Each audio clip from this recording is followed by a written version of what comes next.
Corona పరిణామాల నుంచి ఇప్పుడిప్పుడే బయటపడుతున్నాం. ఆర్థిక వ్యవస్థ కూడా పరుగులు పెడుతోంది. ఇంకేముంది, అంతా నార్మల్ అవుతుంది అని ఆశ పడుతూ ఉండగానే ఆ ఆశలపై బొగ్గు చల్లినట్లుగా అయింది. నల్ల బంగారం కొరత ఎలాంటి పరిణామాలకు దారి తీయబోతోంది? దేశవ్యాప్తంగా సంక్షోభం ఏ స్థాయిలో ఉంది? కరెంటు కోతలు, ఉక్కపోతలకు సిద్ధం కావాల్సిందేనా? కేంద్రం రాష్ట్రాల మధ్య జరుగుతున్న మాటల యుద్ధం ఏంటి? అసలు ఈ పరిణామాలకు, ఈ సమస్యకు పరిష్కారం ఎలా?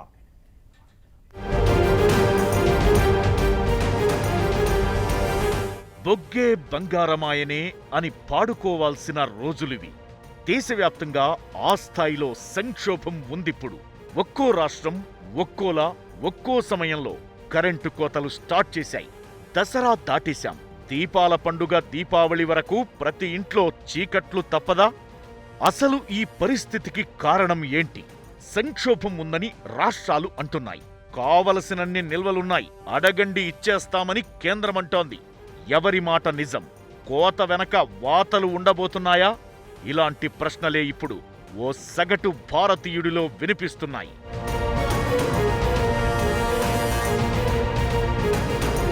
దేశంలో విద్యుత్ ఉత్పత్తి బొగ్గు ద్వారానే జరుగుతోంది. దీనికోసం కోల్ ఇండియా 80 నుంచి 85% బొగ్గు ఉత్పత్తి చేస్తే మిగతాది విదేశాల నుంచి దిగుమతి చేసుకుంటున్నారు.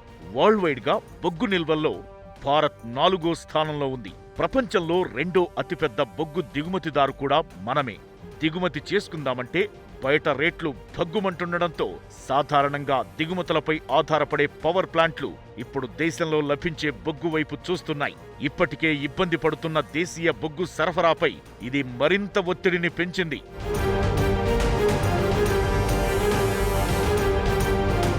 దేశవ్యాప్తంగా 135 థర్మల్ ప్లాంట్లు ఉండగా అందులో 107 కేంద్రాలు సంక్షోభ, అతి సంక్షోభ స్థితిలో ఉన్నాయి.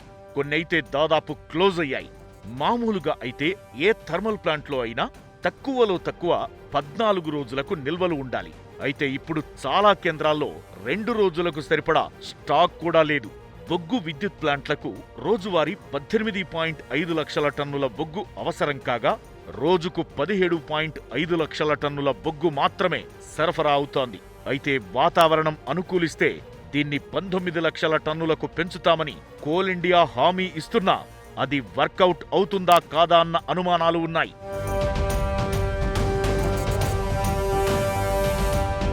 ఇక బొగ్గు కొరత వ్యవహారంలో కేంద్రం రాష్ట్రాల మధ్య మాటల యుద్ధం జరుగుతోంది. రాష్ట్రాలు అనవసరంగా ఆందోళన చెందుతున్నాయని కేంద్రం అంటుంటే అప్పుడు ఆక్సిజన్, ఇప్పుడు బొగ్గు ఇలానే మాట్లాడుతారా అంటూ ఢిల్లీ లాంటి రాష్ట్రాలు బహిరంగంగానే విమర్శలు చేస్తున్నాయి. సంక్షోభం లేదంటున్నారు సరే, మరి కోతలు ఎందుకు అని క్వశ్చన్ చేస్తున్నాయి.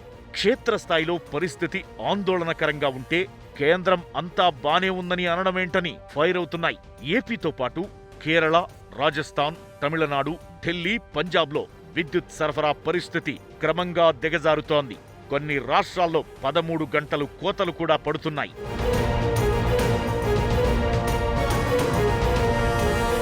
ఇక ఏపీ విషయానికి వస్తే జెన్కో విద్యుత్ ఉత్పత్తి సామర్థ్యం 5010 మెగావాట్లు కాగా బొగ్గు కొరత కారణంగా 2500 మెగావాట్ల ఉత్పత్తి మాత్రమే జరుగుతోంది. రోజుకు 70,000 టన్నుల బొగ్గు సరఫరా అయ్యేది. అయితే అది కాస్త ఇప్పుడు 24,000 టన్నులకే పరిమితమైంది. నిరంతరాయంగా కరెంట్ సప్లై కోసం యూనిట్కు 15 నుంచి 20 రూపాయలు ఖర్చు చేసి కొనుగోలు చేస్తోంది ఏపీ సర్కార్. అయితే తెలంగాణ మాత్రం సేఫ్గా ఉంది. సింగరేణి మీద ఆధారపడడంతో ప్రస్తుతానికి ఎలాంటి సమస్య లేదు. అయితే రాష్ట్రాలపై కేంద్రం విధించిన నిబంధనల కారణంగానే ఇప్పుడు దేశంలో కరెంటు కష్టాలని తెలంగాణ సర్కార్ అంటోంది.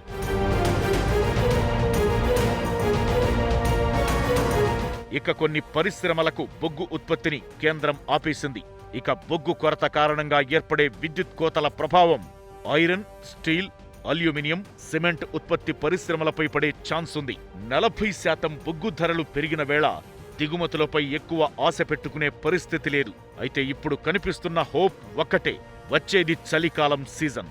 పరిశ్రమల సంగతి ఎలా ఉన్నా ఇళ్లలో వినియోగానికి సంబంధించి డిమాండ్ తగ్గే ఛాన్స్ ఉంటుంది. ఇక వర్షాలు కూడా తగ్గే ఛాన్స్ ఉండడంతో నెలాఖరు వరకు పరిస్థితి సద్దుమణిగే అవకాశాలు ఉన్నాయి. మరి నిజంగా జరుగుతుందా? ఇప్పటికే కరోనా దెబ్బపడిన సామాన్యుడి జీవితంపై ఈ బొగ్గు మరింత మసిపూస్తుందా? జేబులు మరింత దండిగా చేసుకోవాల్సిందేనా? కేంద్రం లెక్కలు, చేస్తున్న ప్రకటనలు, రాష్ట్రాలు చేస్తున్న ఆరోపణలు, ఎవరి మాటల్లో నిజం ఎంత?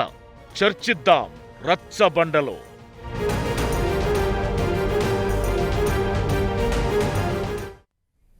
విద్యుత్ సంక్షోభానికి దారితీస్తూనే బొగ్గు కొరతకు కారణాలేంటి? రాబోయే రోజుల్లో ఎలాంటి పరిణామాలను ఎదుర్కొనే అవకాశం ఉంది? కేంద్రం ఏం పర్వాలేదు అంటున్నా, రాష్ట్రాలు మాత్రం ఎందుకు కోతల దిశగా వెళ్తున్నాయి? ఎవరు వాదనలో నిజమేంటి? పరిష్కార మార్గాలేంటి?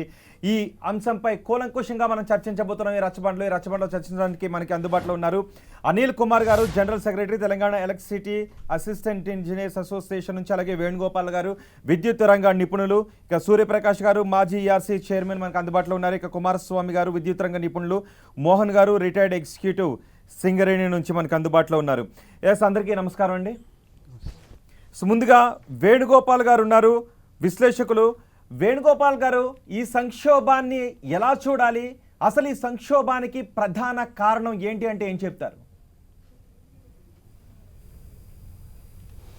ఇప్పుడు కేంద్ర ప్రభుత్వం థర్మల్ విద్యుత్ సంస్థలకి బొగ్గు కేటాయింపులు చేస్తున్నది. ఆ కేటాయింపుల మేరకు సకాలంలో తగినంత మేరకు బొగ్గు సరఫరా జరుగుతుందా లేదా అనేది సమస్య. ప్రస్తుతం ఏంటంటే రెండు రకాలుగా దీన్ని ప్రొజెక్ట్ చేస్తున్నారు ఈ సమస్యని.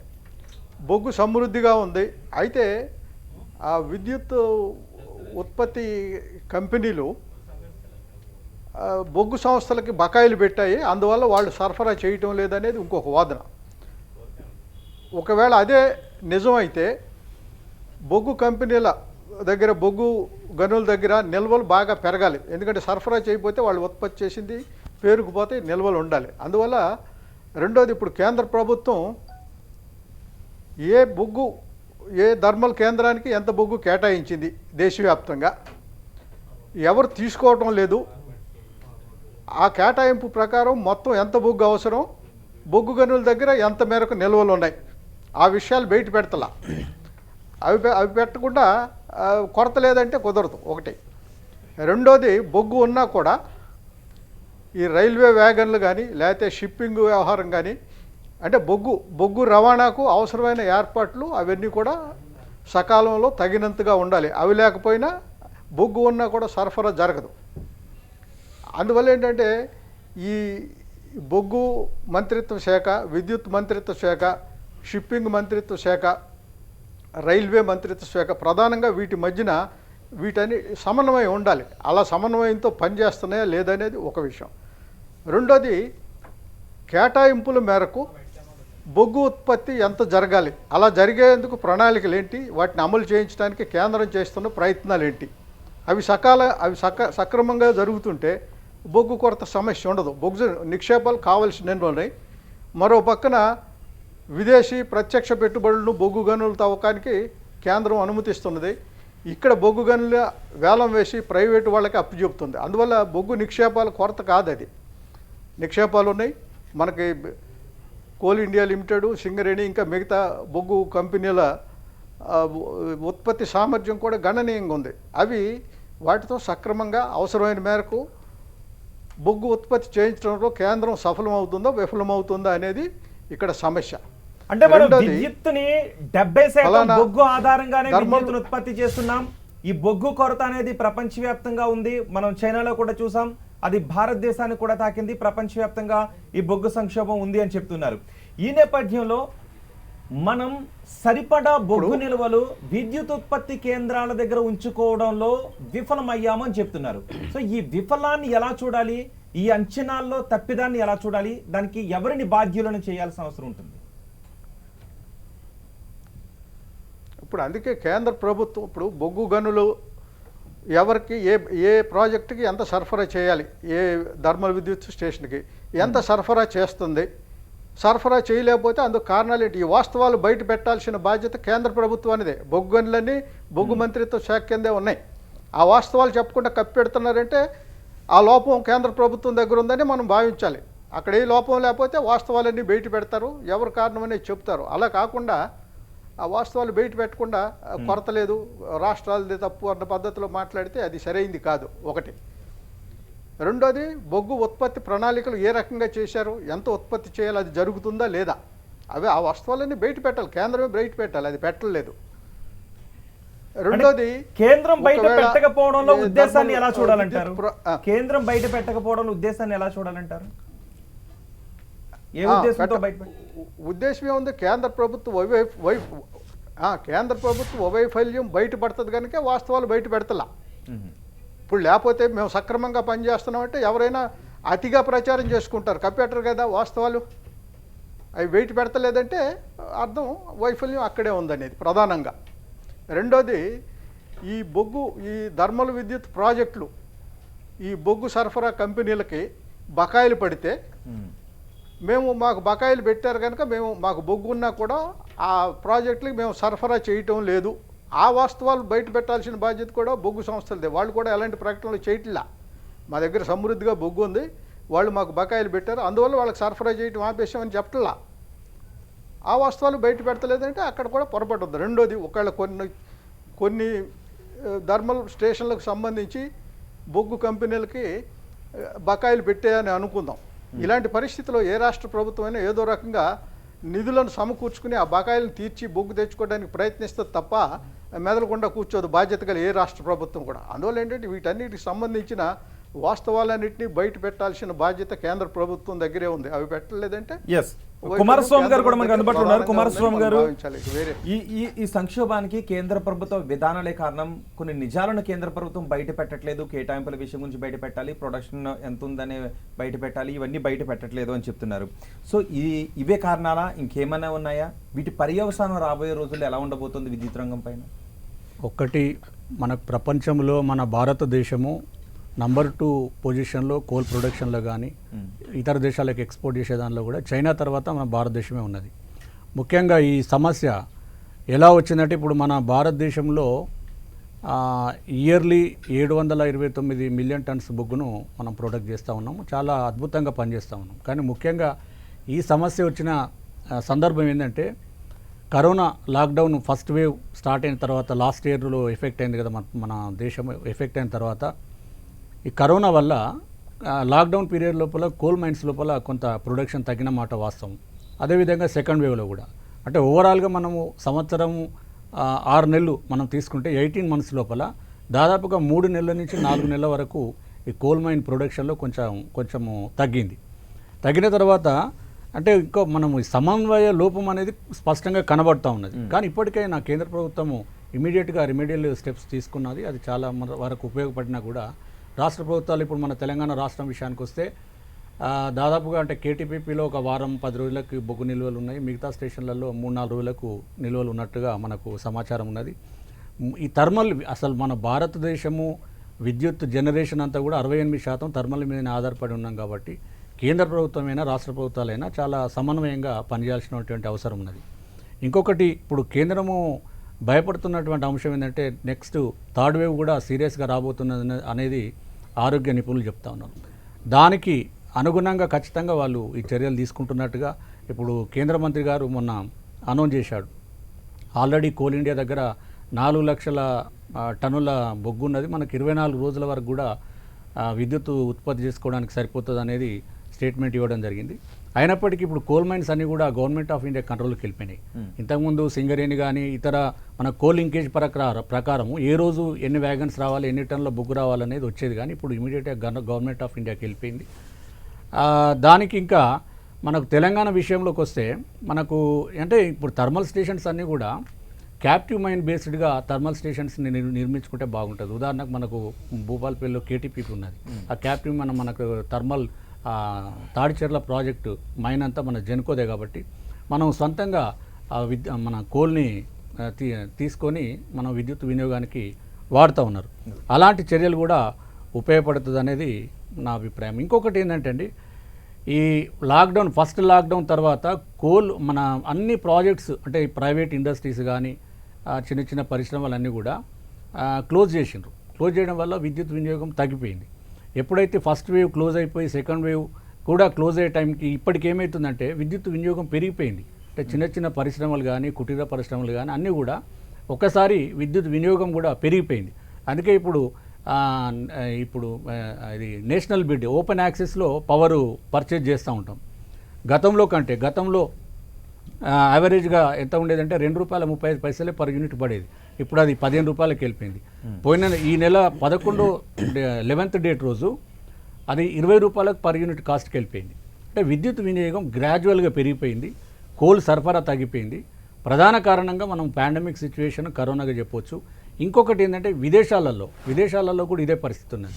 ఈ కోల్ ప్రొడక్షన్ తగ్గిపోయి వినియోగం పెరిగిపోవడం వల్ల వాళ్ళు ఏం చేశారంటే ట్రాన్స్పోర్టేషన్ కాస్ట్ పెరిగిపోయి ఇప్పుడు దాదాపుగా మనము హిందూ మహాసముద్రం కానీ ఇటు అరేబియా మహాసముద్రం కానీ అంటే సీషోర్లో ఉన్నటువంటి థర్మల్ బేస్డ్ ప్రాజెక్ట్స్ అన్నీ కూడా విదేశాల బొగ్గు నుంచే విద్యుత్తును ఉత్పత్తి చేసుకుంటాయి.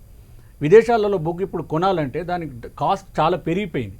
ఆ పెరిగిన కాస్ట్ పర్ యూనిట్కి ఒక యూనిట్కి 20 పైసల నుంచి 22 పైసల వరకు పెంచే పరిస్థితి. అంటే చాలా ఎక్కువ కాస్ట్ పెరిగిపోయింది. పెరిగిపోవడం వల్ల ఇక్కడ మన దేశంలో విదేశాల బొగ్గు నుంచి పనిచేయాల్సినటువంటి సంస్థలన్నీ థర్మల్ విద్యుత్ కేంద్రాలు కానీ ప్రైవేట్ సంస్థలు కూడా మన దేశీయ బొగ్గునే వినియోగించుకోవడం పెరిగిపోయింది. ఆ రకంగా విద్యుత్ మన కోల్ వినియోగం పెరిగిపోయింది. దేశీయ బొగ్గును వినియోగించుకోవడం కంటే విదేశాల నుంచి ఇంపోర్ట్ చేసుకునే బొగ్గు మీద ఎందుకు మనం ఆధారపడిపోయి ఉన్నాం? ఎందుకంటే మనకున్నటువంటి నిల్వలు ప్రపంచ దేశాలతో పోల్చుకుంటే నిక్షేపాల విషయంలో 4వ స్థానంలో ఉన్నాం. దిగుమతుల విషయంలో 5వ స్థానంలో, 4-5వ స్థానంలో, ప్రొడక్షన్లో నంబర్ 2 పొజిషన్లో ఉన్నాం. దాదాపుగా మన భారతదేశం లోపల 14 బొగ్గు గనుల సంస్థలు ఇలా బొగ్గును ఉత్పత్తి చేస్తూ ఉన్నాయి.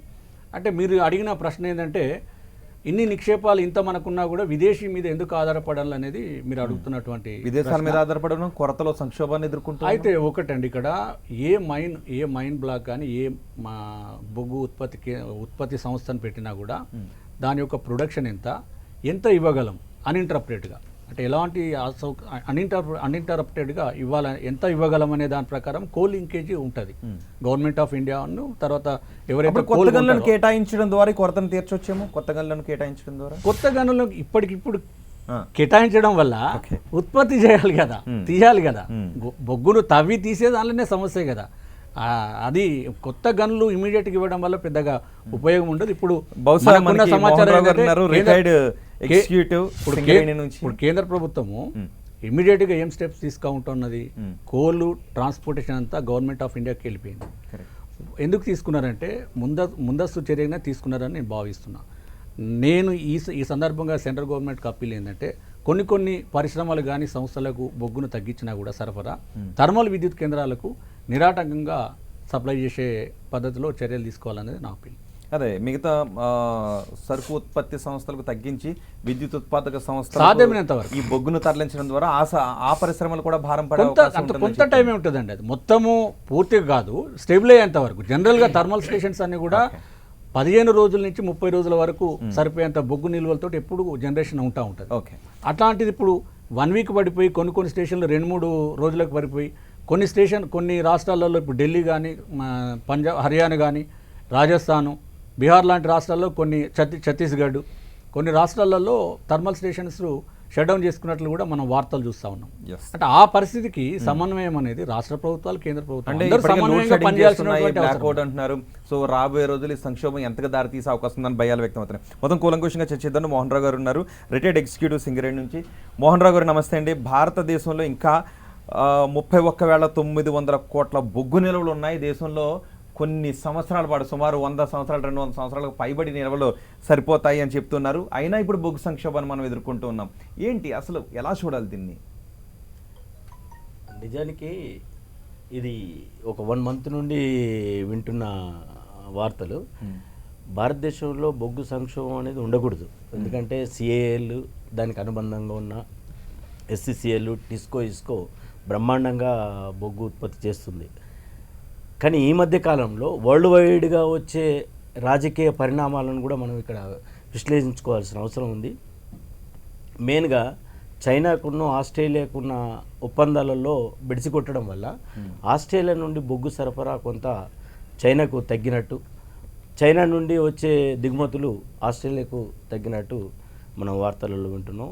దాని ద్వారా ఇండోనేషియా నుండి చైనా ట్రిపుల్ రేటుకు బొగ్గు పర్చేజ్ చేస్తున్నట్టు వార్తలు. అయితే మన దగ్గర ఉన్న ప్రైవేట్ కంపెనీలు అదాని లాంటి ప్రైవేట్ ప్రాజెక్ట్స్ ఇండోనేషియా నుండి బొగ్గు సరఫరా చేసుకున్నాం, ఎందుకంటే మన కంట్రీకి దగ్గర ఉన్న దేశం కాబట్టి. సో ఇప్పుడు ఆ ఇండోనేషియా కంట్రీలో ఉన్న బొగ్గు చైనాకు తరలిపోతుంది కాబట్టి ఇండోనేషియా వాళ్ళు మనకు సప్లై చేయడంలో తగ్గించారు. కాబట్టి మనకు ఈ ప్రైవేటు ప్రాజెక్టులలో బొగ్గు సరఫరా చేయడానికి కొంచెం ఇబ్బంది ఏర్పడుతుంది, అదొక కారణం కావచ్చు. ఇంతకుముందు మిత్రులు చెప్పినట్టు పాండమిక్ సిచ్యువేషన్లో అన్ని ఇండస్ట్రీస్తో పాటు కోల్ ఇండస్ట్రీ కూడా కొంత సిక్ అయింది, బొగ్గు నిల్వలు చేసుకోవడానికి వీల్లేదు, ఎక్కువ తక్కువ ప్రొడక్షన్ చేసి నిల్వ పెట్టుకోవడానికి వీల్లేదు, ఎందుకంటే కార్బన్ ఎమిషన్ ఒకటి రిస్ట్రిక్షన్ ఉంటుంది. 22 రోజుల నుంచి నెల వరకు అయితే కాలిపోతుంది అసలు కాలిపోతుంటుంది, బర్న్ అవుతుంది. దానివల్ల కార్బన్ డైఆక్సైడ్, కార్బన్ మోనాక్సైడ్ లాంటి విషవాయువులు ఏర్పడి మళ్ళీ పొల్యూషన్ ఇబ్బంది అవుతుంది. కాబట్టి మనకు ఒక కండిషన్ ఉంది, ఒక థర్మల్ పవర్ స్టేషన్లలో ఒక 2 months వరకు నిల్వలు పెట్టుకోవచ్చు. ఒక కోల్ ప్రొడక్షన్ కంపెనీలలో ఎక్కువ నిల్వలు ఉండడానికి వీల్లేదు. కాబట్టి వాళ్ళు ఎక్కువ తక్కువ ప్రొడక్షన్ చేసి నిల్వలు పెట్టుకోవడానికి వీలు లేకుండా. దీని ద్వారా ఏమవుతుందంటే ఈ మధ్యలో ఇంకా ఈ అదాని వాళ్లకు ఆస్ట్రేలియా నుండి కూడా బొగ్గు సరఫరాకు ఒక పర్మిషన్ దొరికినట్టు, అదాని గ్రూప్ వాళ్ళు ఆస్ట్రేలియా బొగ్గును మనకు ఇండియాలో రీసేల్ చేయడానికి ఒప్పందాలు కుదిరినట్టు కూడా ఉన్నది. ఇది నేను అనుకుంటున్న రాజకీయ పరిణామాల్లో, రాజకీయ నాటకంలో ఒక భాగం కావచ్చు. అంటే ముందస్తుగా సెంట్రల్ గవర్నమెంట్ బొగ్గు ఉత్పత్తిని తగ్గించడానికి, అంటే గవర్నమెంట్ సెక్టార్లో ఉన్న బొగ్గు కంపెనీలను నిర్వీర్యం చేయడానికి, ప్రైవేటు కంపెనీలకు బొగ్గు ఉత్పత్తిని చేసే అవకాశాన్ని, బొగ్గును అమ్ముకోవడానికి, బిజినెస్ చేసుకోవడానికి ఒక వెసులుబాటుగా ముందస్తుగా బొగ్గు నిల్వలు పడిపోతున్నాయి. తద్వారా విద్యుత్ ఉత్పత్తి రంగంలో సంక్షోభం ఏర్పడుతుందని ఒక హెచ్చరికగా చేస్తున్నట్టు భావించవచ్చు. ఎందుకంటే కృత్రిమ కొరత కూడా ఇందులో ఉందంటారా? సహజ కారణాలతో పాటు దాంట్లో కృత్రిమాన్ని కూడా చూపిస్తున్న అసలు ఇంకోటి ఏంటంటే అసలు సెంట్రల్ గవర్నమెంట్ ఎన్విరాన్మెంట్ పర్మిషన్సే ఇవ్వట్లేదు కోల్ తీసుకోవడానికి. ఈవెన్ ఈ సింగరేణికి కూడా ఎంతో ఇబ్బంది పెడుతున్నారు పర్మిషన్. అంటే మేము ఓపెన్ కాస్ట్లు ఓపెన్ చేసేయడానికి కనీసం 1-2 సంవత్సరాల నుండి తిరుగుతా కానీ ఎన్విరాన్మెంటల్ పర్మిషన్స్ కానీ, ఫారెస్ట్ పర్మిషన్స్ కానీ వీళ్ళన్నీ కేంద్ర ప్రభుత్వం ఇస్తేనే స్టేట్ గవర్నమెంట్ తీసుకోవాలి, అది అన్ని రాష్ట్రాలకు వర్తిస్తుంది. సో ఇంకొకటి వరల్డ్ వైడ్గా కూడా 2030 వరకు అసలు థర్మల్ పవర్ స్టేషన్స్ పర్మిషన్స్ ఇవ్వకూడదు అనేది ఒకటి ఉంది. ఎందుకంటే ఈ ఎన్విరాన్మెంటల్ నిపుణులు, శాస్త్రజ్ఞులు చెప్పేదాని ప్రకారం కార్బన్ ఎమిషన్ బాగుంది కాబట్టి మనం కోల్ బర్నింగ్ అనేది, కార్బన్ బర్నింగ్ అనేది చాలా మటుకు తగ్గించాలి.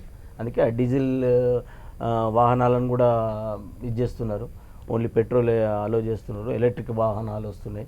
సో రిన్యూవబుల్ ఆఫ్ ఎనర్జీ అనేది సోర్స్ పోతున్నారు. దాంట్లో భాగంగానే కోల్ ప్రొడక్షన్ తగ్గించడానికి పర్మిషన్స్ ఇవ్వట్లేదు కేంద్ర ప్రభుత్వం, ఇవ్వడంలో జాప్యం చేస్తుంది, లేట్ చేస్తుంది.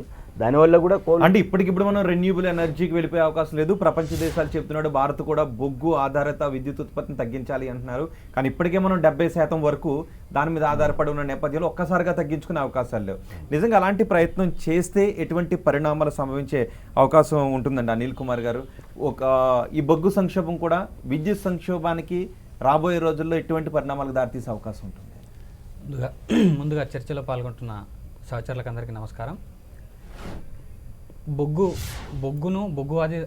ఆధారిత విద్యుత్ కేంద్రాలను డిస్కరేజ్ చేస్తామని చెప్పేసి ఓపెన్గానే సెంట్రల్ గవర్నమెంట్ చెప్పిన సందర్భాలు మనకు కనపడతా ఉన్నాయి. దానికి కారణం ఏంటంటే ప్యారిస్లో ఒక అగ్రిమెంట్ జరిగింది. ప్యారిస్ అగ్రిమెంట్లో మేమంతా కూడా రెన్యూవబుల్ ఎనర్జీని ఎంకరేజ్ చేస్తామని చెప్పేసి అక్కడ అగ్రిమెంట్ చేయడము 2022 సంవత్సరం వరకు 175 గిగావాట్ల రెన్యూవబుల్ ఎనర్జీని ప్రమోట్ చేస్తామని చెప్పి అగ్రిమెంట్ చేయడం కూడా జరిగింది. అది భారతదేశం యొక్క స్టేట్మెంట్ అన్నమాట. దాంట్లో భాగంగా ఇక్కడ ఇప్పుడు మనము ఒక పక్కన ఈ రెన్యూవబుల్ ఎనర్జీ ప్లాంట్లు పెరగడము ప్రయత్నం జరుగుతూ ఉంది. ఇక్కడ ప్యారలల్గా మనకు కనిపిస్తుంది ఏంటంటే ఈ సంక్షోభానికి కారణము పేమెంట్స్ చేయట్లేదు రాష్ట్రాలని చెప్పేసి చెప్తా ఉన్నాయి. దాని తర్వాత వర్షాలని చెప్తా ఉన్నారు. తర్వాత అంతర్జాతీయ సంక్షోభం బొగ్గులో ఉందని చెప్తా ఉన్నారు. తర్వాత మనకి డిమాండ్ కూడా సడన్గా రైజ్ అయిందని చెప్తా ఉన్నారు. ఇవన్నీ కూడా సగం వరకే నిజాలు, పూర్తి స్థాయి నిజాలు కావు. పూర్తి స్థాయిలో ఉన్న నిజాలు ఏంటంటే మనకు డిమాండ్ పెరిగింది అంటే గతంలో లేని డిమాండ్ ఏమి ఇప్పుడు కొత్తగా వచ్చింది కాదు. కాకపోతే బొగ్గు నిల్వలు దానికి తగ్గట్టుగా లేవు అన్నది మాత్రం వాస్తవం. రెండోది అంతర్జాతీయంగా పెరిగిన బొగ్గు నిల్వల కారణంగా, తగ్గిన బొగ్గు నిల్వల కారణంగా డిమాండు అక్కడ కూడా అంతర్జాతీయంగా పెరిగింది బొగ్గు కోసం అని చెప్పేసి. ఎస్పెషల్లీ చైనా వాళ్ళు ఎక్కువగా బొగ్గును అత్యధిక రేట్లు పెట్టి కొనడం వల్ల భారతదేశానికి high grade coal, especially high grade coal భారతదేశంలో తక్కువగా ఉంది. బొగ్గు నిల్వలు ఎక్కువగా ఉన్న హైగ్రేడ్ కోల్ తక్కువగా ఉంది. భారతదేశంలో ఈరోజు పనిచేస్తున్న మెజారిటీ థర్మల్ స్టేషన్స్ అన్నీ కూడా సూపర్ క్రిటికల్ థర్మల్ స్టేషన్స్, అవన్నీ కూడా హైగ్రేడ్ కోల్ పైన డిపెండ్ అయి ఉన్న సంస్థలు. అయితే హైగ్రేడ్ కోల్ అంతా ఇంపోర్ట్ కావాల్సిన సందర్భంలో వాటి స్కేర్సిటీ ఏర్పడడం వల్ల ఒకటి మనకు ఇక్కడ సంక్షోభం వచ్చిన మాట వాస్తవం. కానీ ఈ పరిస్థితిని అదునుగా చేసుకొని కేంద్ర ప్రభుత్వం ఉన్న జనరేటింగ్ స్టేషన్లు, అంటే ఉన్న జనరేటింగ్ స్టేషన్లకి లోకల్గా ఇండియాలో బొగ్గు ప్రొడక్షన్ని తగ్గించి, అంటే వాళ్ళే చెప్తున్నారు క్లియర్గా, మొదటగా చెప్పలేదు పేమెంట్స్ లేకపోవడం వల్ల మేము సప్లై ఆపేశామని మొదటగా చెప్పలేదు. తర్వాత కొంత అప్రోర్ వచ్చిన తర్వాత పేమెంట్స్ ఇవ్వలేదు కాబట్టి మేము స్టేట్స్కి ఇవ్వట్లేదు అని చెప్పడం జరిగింది. అంటే అర్థం ఏంటి, వాళ్ళు ఇండైరెక్ట్గా కృత్రిమంగా వీటిని హోల్డ్ చేశామని చెప్పి వాళ్ళే ఒప్పుకున్నట్టుగా మనకు కనపడతా ఉంది. రెండోది పర్మిషన్స్ విషయానికి వస్తే మనకు కుమారస్వామి గారు చెప్పినట్టుగా క్యాప్టివ్ మైన్స్ మనకు చాలా వరకు ఉపయోగకరంగా ఉన్నాయి. క్యాప్టివ్ మైన్స్కి ఇప్పుడు పర్మిషన్స్ చాలా రాష్ట్రాలు అడిగినా కూడా దాదాపుగా 30 పర్మిషన్లు అవసరం, రకరకాల మంత్రిత్వ శాఖల దగ్గర నుంచి. వాటన్నింటినీ రాకుండా చేయడము, వాటన్నింటినీ హోల్డ్లో పెట్టడం ద్వారా చాలా వరకు ప్రొడక్షన్ తగ్గడం ద్వారా ఈరోజు ఈ సంక్షోభానికి కొంత కారణంగా కనపడతా ఉంది. ఈ రకంగా అంటే ఉన్న కొంత సంక్షోభం వచ్చినా కూడా భారతదేశంలో కొత్తగా ఈ సంక్షోభాన్ని మరింతగా పెంచడం ద్వారా తద్వారా రెన్యూవబుల్ ఎనర్జీ వైపు ముందుకు తీసుకెళ్లడానికి, తద్వారా రెన్యూవబుల్ ఎనర్జీలు ఈరోజు మీరు గమనిస్తే మొత్తం భారతదేశంలో ఉన్న రెన్యూవబుల్ ఎనర్జీ సోర్సెస్ ఎవరి చేతిలో ఉన్నాయంటే 95% ప్రైవేట్ సెక్టార్లో ఉన్నాయి. అవి 2-3 కార్పొరేట్ల దగ్గరే ఉన్నాయి. వాళ్ళకి ఈరోజు ఒక బిజినెస్ను కల్పించడం కోసము ఈ ప్రయత్నం అంతా జరుగుతూ ఉంది. దీంట్లో ఇంకొక పర్స్పెక్టివ్ చూసినప్పుడు ఒక్క రెన్యూవబుల్ ఎనర్జీనే ప్రమోట్ చేయడమే కాదు, ఇక్కడ గవర్నమెంట్ అంటే ప్రభుత్వం ద్వారా ప్రొడక్షన్ అవుతున్న బొగ్గు ఆధారిత కేంద్రాలు ఏవైతే ఉన్నాయో వాటికి బొగ్గు ఉత్పత్తిలో వెనుకబడ్డాయి, సరైన రీతిలో బొగ్గు ఉత్పత్తి చేయట్లేదు అని చెప్పేసి ఒక ప్రచారం చేసే విధంగా ఈరోజు కేంద్ర ప్రభుత్వం ప్రవర్తిస్తున్నది. తద్వారా ప్రైవేటు వ్యక్తుల చేతుల్లో ఉన్న బొగ్గు గన్ల నుంచి బొగ్గును ఉత్పత్తి చేయించి వాటికి కూడా మార్కెట్ క్రియేట్ చేయడానికి ఒక ప్రయత్నంగా మనం ఇదంతా గమనించవచ్చు. అండ్ అంతర్జాతీయంగా చోటు చేసుకుంటున్న పరిణామాలను దేశీయంగా కేంద్ర ప్రభుత్వం ఉపయోగించుకుంటోంది అని మీరు అంటారు. అంతే, ఎందుకంటే మనకి ఇప్పుడు ఈ విషయంలో గమనిస్తే తెలంగాణ విషయానికి వస్తే పూర్తి స్థాయిలో సింగరేణి నుంచి మనకు సప్లై ఉంది. సింగరేణి నుంచి సప్లై ఉంటే గతంలో ఉన్న నీళ్ళ కన్నా కొంత తగ్గిన మాట వాస్తవం. కానీ తెలంగాణలో ఎక్కడ కూడా విద్యుత్ సంక్షోభం వచ్చే, బొగ్గు సంక్షోభం వచ్చే పరిస్థితి కానీ, విద్యుత్ సంక్షోభం వచ్చే పరిస్థితి కానీ కనపడలేదు, కనిపిస్తున్నాయి. కాబట్టి అంటే ఇక్కడ వాళ్ళ చేతిలో లేని పక్షంలో ఇది ఉంది. ఇప్పుడు ఇంకా కొంచెం ముందుకెళ్లారు. కేంద్ర ప్రభుత్వం ఏం చేస్తున్నారంటే విద్యుత్ కేంద్రాలను కంట్రోల్ చేయలేము డైరెక్ట్గా, ఎందుకంటే మెజారిటీ విద్యుత్ కేంద్రాలన్నీ కూడా స్టేట్ గవర్నమెంట్ల చేతిలో ఉన్నాయి. విద్యుత్ కేంద్రాలను కంట్రోల్ చేయని పరిస్థితుల్లో వాటికి బొగ్గు ఆధారిత విద్యుత్ కేంద్రాలు కాబట్టి బొగ్గును కంట్రోల్ చేసి రాష్ట్ర ప్రభుత్వాలపైన ప్రెజర్ పెట్టి వీటి పర్ఫార్మెన్స్ను తగ్గించే ఒక ఉద్దేశాన్ని ప్రచారం చేసే విధంగా ఈరోజు కేంద్ర ప్రభుత్వం ప్లాన్ చేస్తున్నట్టుగా మనం ఓవరాల్గా చూసినప్పుడు కనపడతా ఉంది. అంటే సహజ కారణాలు కాదు, కంప్లీట్ గా కృత్రిమ కారణాలు ఉన్నాయంటారు. సహజ కారణాలతో పాటు కృత్రిమ కారణాలను ఈరోజు సృష్టించి ఈరోజు ఇబ్బందులకు నెట్టే విధంగా కనపడతా ఉంది. ఓకే, మనకి భీమేష్ గారు ఉన్నారు, AP CII council member, AP ERC advisory committee మెంబర్గా కూడా ఉన్నారు ఆయన. భీమేష్ గారు నమస్తే అండి. భీమేష్ గారు, ఆంధ్రప్రదేశ్లో ప్రస్తుతం విద్యుత్ రంగానికి సంబంధించి ఎటువంటి పరిస్థితులను ఎదుర్కొంటున్నారు? ఇప్పటికే ముఖ్యమంత్రి జగన్ కేంద్రానికి లేఖలు రాసిన పరిస్థితులు ఉన్నాయి, పవర్ కట్స్ తప్పవు అనే సంకేతాలు వచ్చిన పరిస్థితులు ఉన్నాయి. మరోవైపు మంత్రి కూడా ఇంతకు ముందు చేశారు, ప్రజల మీద మాత్రం ఈ భారం పడనివ్వం, విద్యుత్ సంక్షోభాన్ని రాష్ట్రం ఎదుర్కోబోతోంది, ప్రజలకు పవర్ కట్స్ వస్తాయి అని తప్పుడు ప్రచారం చేసే వాళ్ళపైన కూడా చర్యలు తీసుకుంటామని మంత్రులు కూడా చెబుతున్న నేపథ్యంలో ఆంధ్రప్రదేశ్లో ఎటువంటి పరిస్థితులు ఉన్నాయి? ఈ పరిస్థితులకు ఏ కారణాలు మీరు చూస్తారు? అందరికీ నమస్కారాలు. మన దేశ జీడిపి సుమారు 3 ట్రిలియన్స్ పైగా ఉంది. అందులో సుమారు 25% మన పరిశ్రమలే ఎంతగానో తోడ్పడుతున్నాయి. మీకు అందరికీ తెలిసిన విషయం. ఇప్పుడు మా ప్రైవేట్ ఇండస్ట్రియల్ సెక్టర్ తీసుకుంటే tiny units, cottage units, small scale units, MSMEs, medium scale, large scale ఇవన్నీ ఉన్నాయి. అందరు ఎంటర్ప్రినర్స్ వారు అందుబాటులో ఉన్న వనరులతో పరిశ్రమలు స్థాపించి నడుపుతున్నారు. కేవలం సెల్ఫ్ మోటివేషన్, ప్యాషన్తో పరిశ్రమలు నడుపుతున్నారు. ఇకపోతే ట్యాక్స్, విద్యుత్ ఛార్జీలు, కార్మికుల జీతాలు, ఇన్సూరెన్స్లు, ఈఎస్ఐలు, పెన్షన్లు, బ్యాంక్ లోన్లు, రెంట్లు, అట్రోట్ కాంపిటీషన్స్, ఇంకా late payments from the clients వగైరా వగైరా ఇవన్నీ తట్టుకుంటూ ముందుకు సాగిపోతున్నారు all entrepreneurs in India. Present 2019 ఎండింగ్లో కరోనా రావడంతో దేశవ్యాప్తంగా పరిశ్రమలు బాగా దెబ్బతిన్నాయి. చాలా పరిశ్రమలు మూతపడ్డాయి. వ్యాక్సినేషన్ వచ్చిన కొంత ఉపశమనం వచ్చింది. అప్పుడు central government Atmanirbhar, state government AP restart అని ఈ నినాదాలతో చాలా పరిశ్రమలు మొదలుపెట్టారు. ఇదిలా ఉండగా మొన్న డిస్కామ్ వారు, డిస్ట్రిబ్యూషన్ కంపెనీస్ ఆఫ్ ఆంధ్రప్రదేశ్ వారు ట్రూ అప్ ఛార్జెస్ లేవదీశారు. వారికి కొన్ని సంవత్సరాలుగా నష్టం వాటిల్లిందని APRC, Andhra Pradesh electricity regulatory commission వారికి మొరపెట్టుకున్నారు. ఏపీఆర్సి వారు 3,669 కోట్లు ట్రూ అప్ ఛార్జెస్ వాళ్ళకి తీసుకోమని ఆర్డర్స్ పాస్ చేశారు. దీంతో ఈ ఇండస్ట్రీ వాళ్ళందరూ కూడా దిగ్భ్రాంతి చెందారు. కరోనా కష్టకాలం నుంచి అనుకుంటున్న సమయంలో ట్రూ అప్ ఛార్జెస్ రావడం ఏంటండి. వెంటనే కోర్టుకు అప్పీల్ చేశారు. అందుకే ఏపీఆర్సి వాళ్ళు పాస్ చేసిన ఆర్డర్ని వెనక్కి తీసుకున్నారు. ఇప్పుడు రేపు 19వ తారీఖు 19th అక్టోబర్ 2021 ఈ ట్రూ అప్ ఛార్జెస్ విషయం మీద ఏపీఆర్సి పబ్లిక్ హియరింగ్ తీసుకుంటుంది వయా జూమ్. అందరికి ఇన్వైటెడ్. ఇకపోతే డిస్కామ్స్ ఎందుకు నష్టాల్లో కూర్చిపోయారు?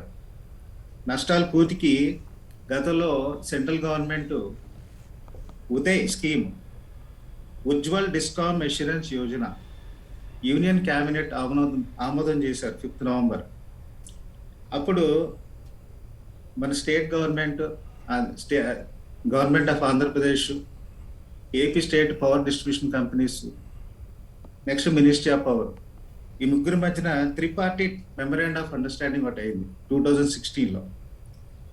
అయితే ఈ డిస్కామ్ నష్టాల వల్ల ఈ ట్రూ అప్ ఛార్జెస్ సబ్జెక్ట్ వచ్చింది కాబట్టి వారు కొన్ని విషయాల్లో చూసుకోవాల్సిన విషయాలు కొన్ని మేము అబ్జర్వ్ చేసి చెప్తున్నాం. డిస్కామ్ నష్టాల కారణాలు ఏంటంటే మీటర్ లేకుండా విద్యుత్ వాడకం, అన్మీటర్డ్ విద్యుత్ ఛార్జీలు, ఓకే, పవర్ థెఫ్ట్ని పసిగట్టి అరికట్టాలి, అన్మీటర్డ్ పవర్ యూసేజ్ని అరికట్టాలి. అలానే విద్యుత్ ఛార్జీలని వాళ్ళు ఈ టైంకి బిల్స్ వినియోగదారులకి వీటికి సంబంధించి రాష్ట్రాలు ఫాలో అయిన వాటికి కొన్ని తాయిలాలను కూడా ప్రకటించారు. సో వాటికి రాష్ట్రాలు ఏ విధంగా ఒప్పుకుంటాయి, లేకపోతే వాళ్ళు ఎటువంటి నిర్ణయాలు తీసుకుంటారు అనేది రాష్ట్రాల మీద కూడా ఉంది. సో మనం వాటి విషయం నుంచి ఒకసారి ఇటు వస్తే, ఈ బొగ్గు కొరతకు కారణాలు ఏంటి? ఈ బొగ్గు కొరత కారణంగా పరిశ్రమల మీద ఎటువంటి ప్రభావం చూపించే అవకాశం ఉంది? ముఖ్యంగా మీరు ఆంధ్రప్రదేశ్ ఈఆర్సీ అడ్వైజరీ కమిటీ మెంబర్గా కూడా ఉన్నారు. సో అక్కడ విద్యుత్ రంగం పైన ఎటువంటి ఇబ్బందికర పరిస్థితులు ఎదురయ్యే అవకాశం ఉంది? వీటి కారణాలు ఏంటి? ప్రజెంట్ ఇట్లాంటి విషయాలు మినిస్ట్రీ ఆఫ్ పవర్ ఇప్పటి వరకు ఎవరు కూడా బయటకు వచ్చి చెప్పలేదు. They did come out at and announce shortage of power అని కానీ, షార్టేజ్ ఆఫ్ కోల్ అని కానీ, అట్లాంటి విషయాలు మినిస్ట్రీ ఆఫ్ పవర్ నుంచి రావాలి. కానీ రాష్ట్రాలు మాత్రం గగ్గోలు పెడుతున్నాయి, పవర్ కట్లు ఉంటాయని. ఇప్పటికే లోడ్ షెడ్డింగ్ చేస్తున్నారు కొన్ని కంపెనీలు, 17 కంపెనీల వరకు జీరో, వాళ్ళ దగ్గర నిల్వలు మొత్తం జీరో అయిపోయాయి. ఇంకో 70 కంపెనీ 135 థర్మల్ పవర్ ప్లాంట్స్లో 135కి ఇంచుమించు 70 వరకు కూడా అసలు జీరో ఉత్పాదక స్థితిలోకి వచ్చేసాయని చెప్తున్నారు. సెంట్రల్ మాత్రం పరిస్థితి అంత అదుపులోనే ఉంది, బొగ్గును సప్లై చేస్తాం, అని చెప్తూ ఉన్నారు. కావాలంటే కేంద్ర వాటాను కూడా ఉపయోగించుకోండి అని చెప్తూ ఉన్నారు. ఎలా చూడాలి ఈ రాష్ట్ర కేంద్ర ప్రభుత్వాల వాదనను? ఇప్పుడు central government is not accepting any local మీడియాలో వచ్చినాయి కానీ లోకల్ సోషల్ మీడియాలో వచ్చినాయి కానీ సెంట్రల్ గవర్నమెంట్ అవన్నీ పట్టించుకోవట్లేదు. ఇక్కడ లోకల్గా ఐ థింక్ లోకల్గా ఈ అదర్ దాన్ పవర్ మినిస్ట్రీ ఎవరు మాట్లాడినా సరే మేము ఇండస్ట్రీ వాళ్ళం అవి పరిగణలో తీసుకోం. మన రీసెంట్గా మన ఏపీ పవర్ మినిస్టర్ బాలినేని గారు 2 days బ్యాక్ ఇట్లాంటివన్నీ వస్తున్నాయి, ఇవి నమ్మడానికి ఇల్లేదు, ఇవి కుట్రపూరితంగా చేస్తున్నారు, ఈ రాజకీయంగా ఇది పవర్ క్రైసిస్ని క్రియేట్ చేస్తున్నారు, there is nothing like that. మేము ఏదైనా పవర్ క్రైసిస్ ఒకవేళ షార్టేజ్ ఆఫ్ కోల్ ఉంటే అది హ్యాండిల్ చేసుకోగలుగుతాం.